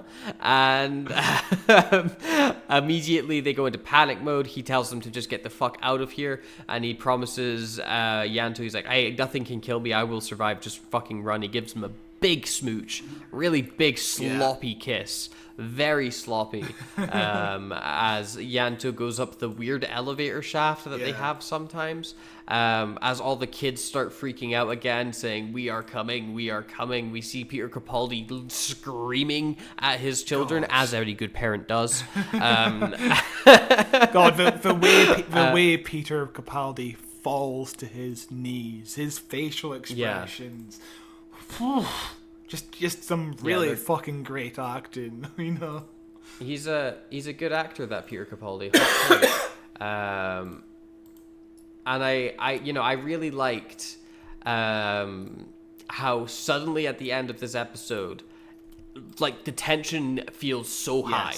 Like everything is suddenly going wrong. That guy died. He betrayed Captain Jack. There's a bomb in Captain Jack. He explodes at the end of this episode. All the kids are being super weird. Capaldi's on his knees screaming. Like, this is just episode 1 of 5, and already you're like, holy shit. The stakes are so high immediately, and it is super superb. Oh yeah, Absolutely like bro. superb. When this episode ended, my mum and I looked at each other and said, "Oh, we definitely have to try and watch it live tomorrow night. We can't wait until we get home on Thursday afternoon. We need to watch it tomorrow."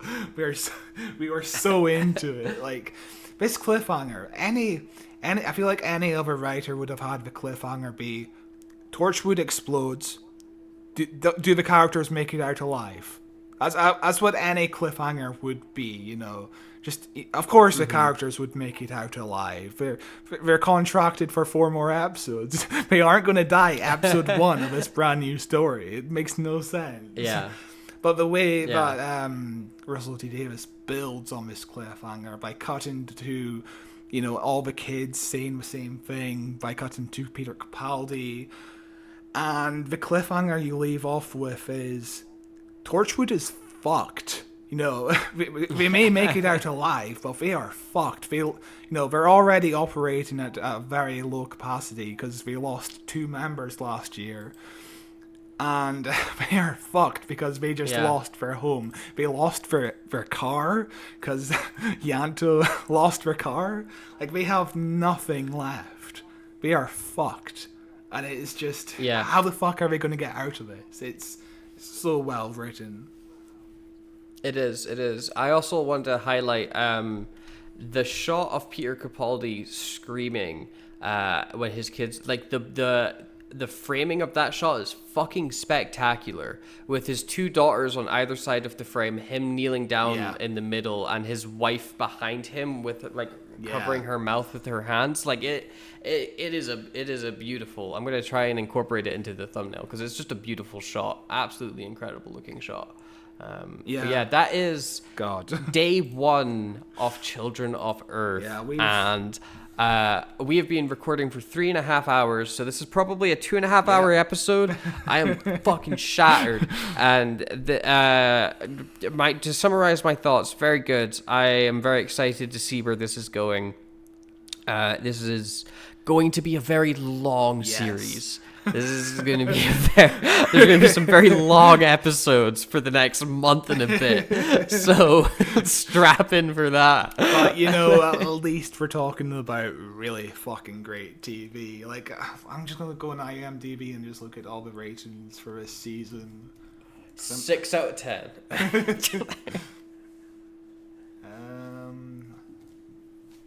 seconds. Episode 1, 8.9 out of 10. Episode 2, 8.7. Episode 3, 8.8. Episode 4, 9.2. And episode 5, 9.1. So we're all about 9 out of 10. Like, I don't think anybody really has any major issues with this season of... Actually, I was looking at this a few months ago. There's an interesting review. Sorry to make this episode longer than it needs to be. I wonder if it's this episode. We have now hit midnight at the time of recording. Okay, never mind. It's not this episode. You can carry on with the outro. Wow, way to waste my time. But thank you very much for listening. If you have listened to this whole thing, be sure to subscribe to us on YouTube at Who Watches Who, where you can watch this in video form and see our lovely faces. It's also available in audio form if that's how you prefer to listen to your podcast. We are on Spotify, Google Podcasts, Apple Podcasts, Amazon Music. Anywhere you get podcasts, there is an RSS feed that you can plug into your podcast app of choice, or just search Who Watches Who in the search engine and we will probably show up. We have a Facebook page at Who Watches Who. We are on Twitter at Watches Doctor. You can follow me on Twitter at Cloth223. You can follow me on Twitch at Something Orange. I've been doing a lot more streaming recently. You can also buy my book, Can You Taste the Color Orange? Very silly, just as dramatic as Children of Earth story, and it would be cool if you bought that. I just put a lot of work into that, and that'd be fun. Other than that, we will see you next week, not tomorrow. Next week. Wait a minute, we're not making this a daily series? Imagine. That's like that's insane. That would be so much content to pump out in 5 days. And we will see you next week with day 2 of Children of Earth. And until then, Bye. Goodbye. We are finishing.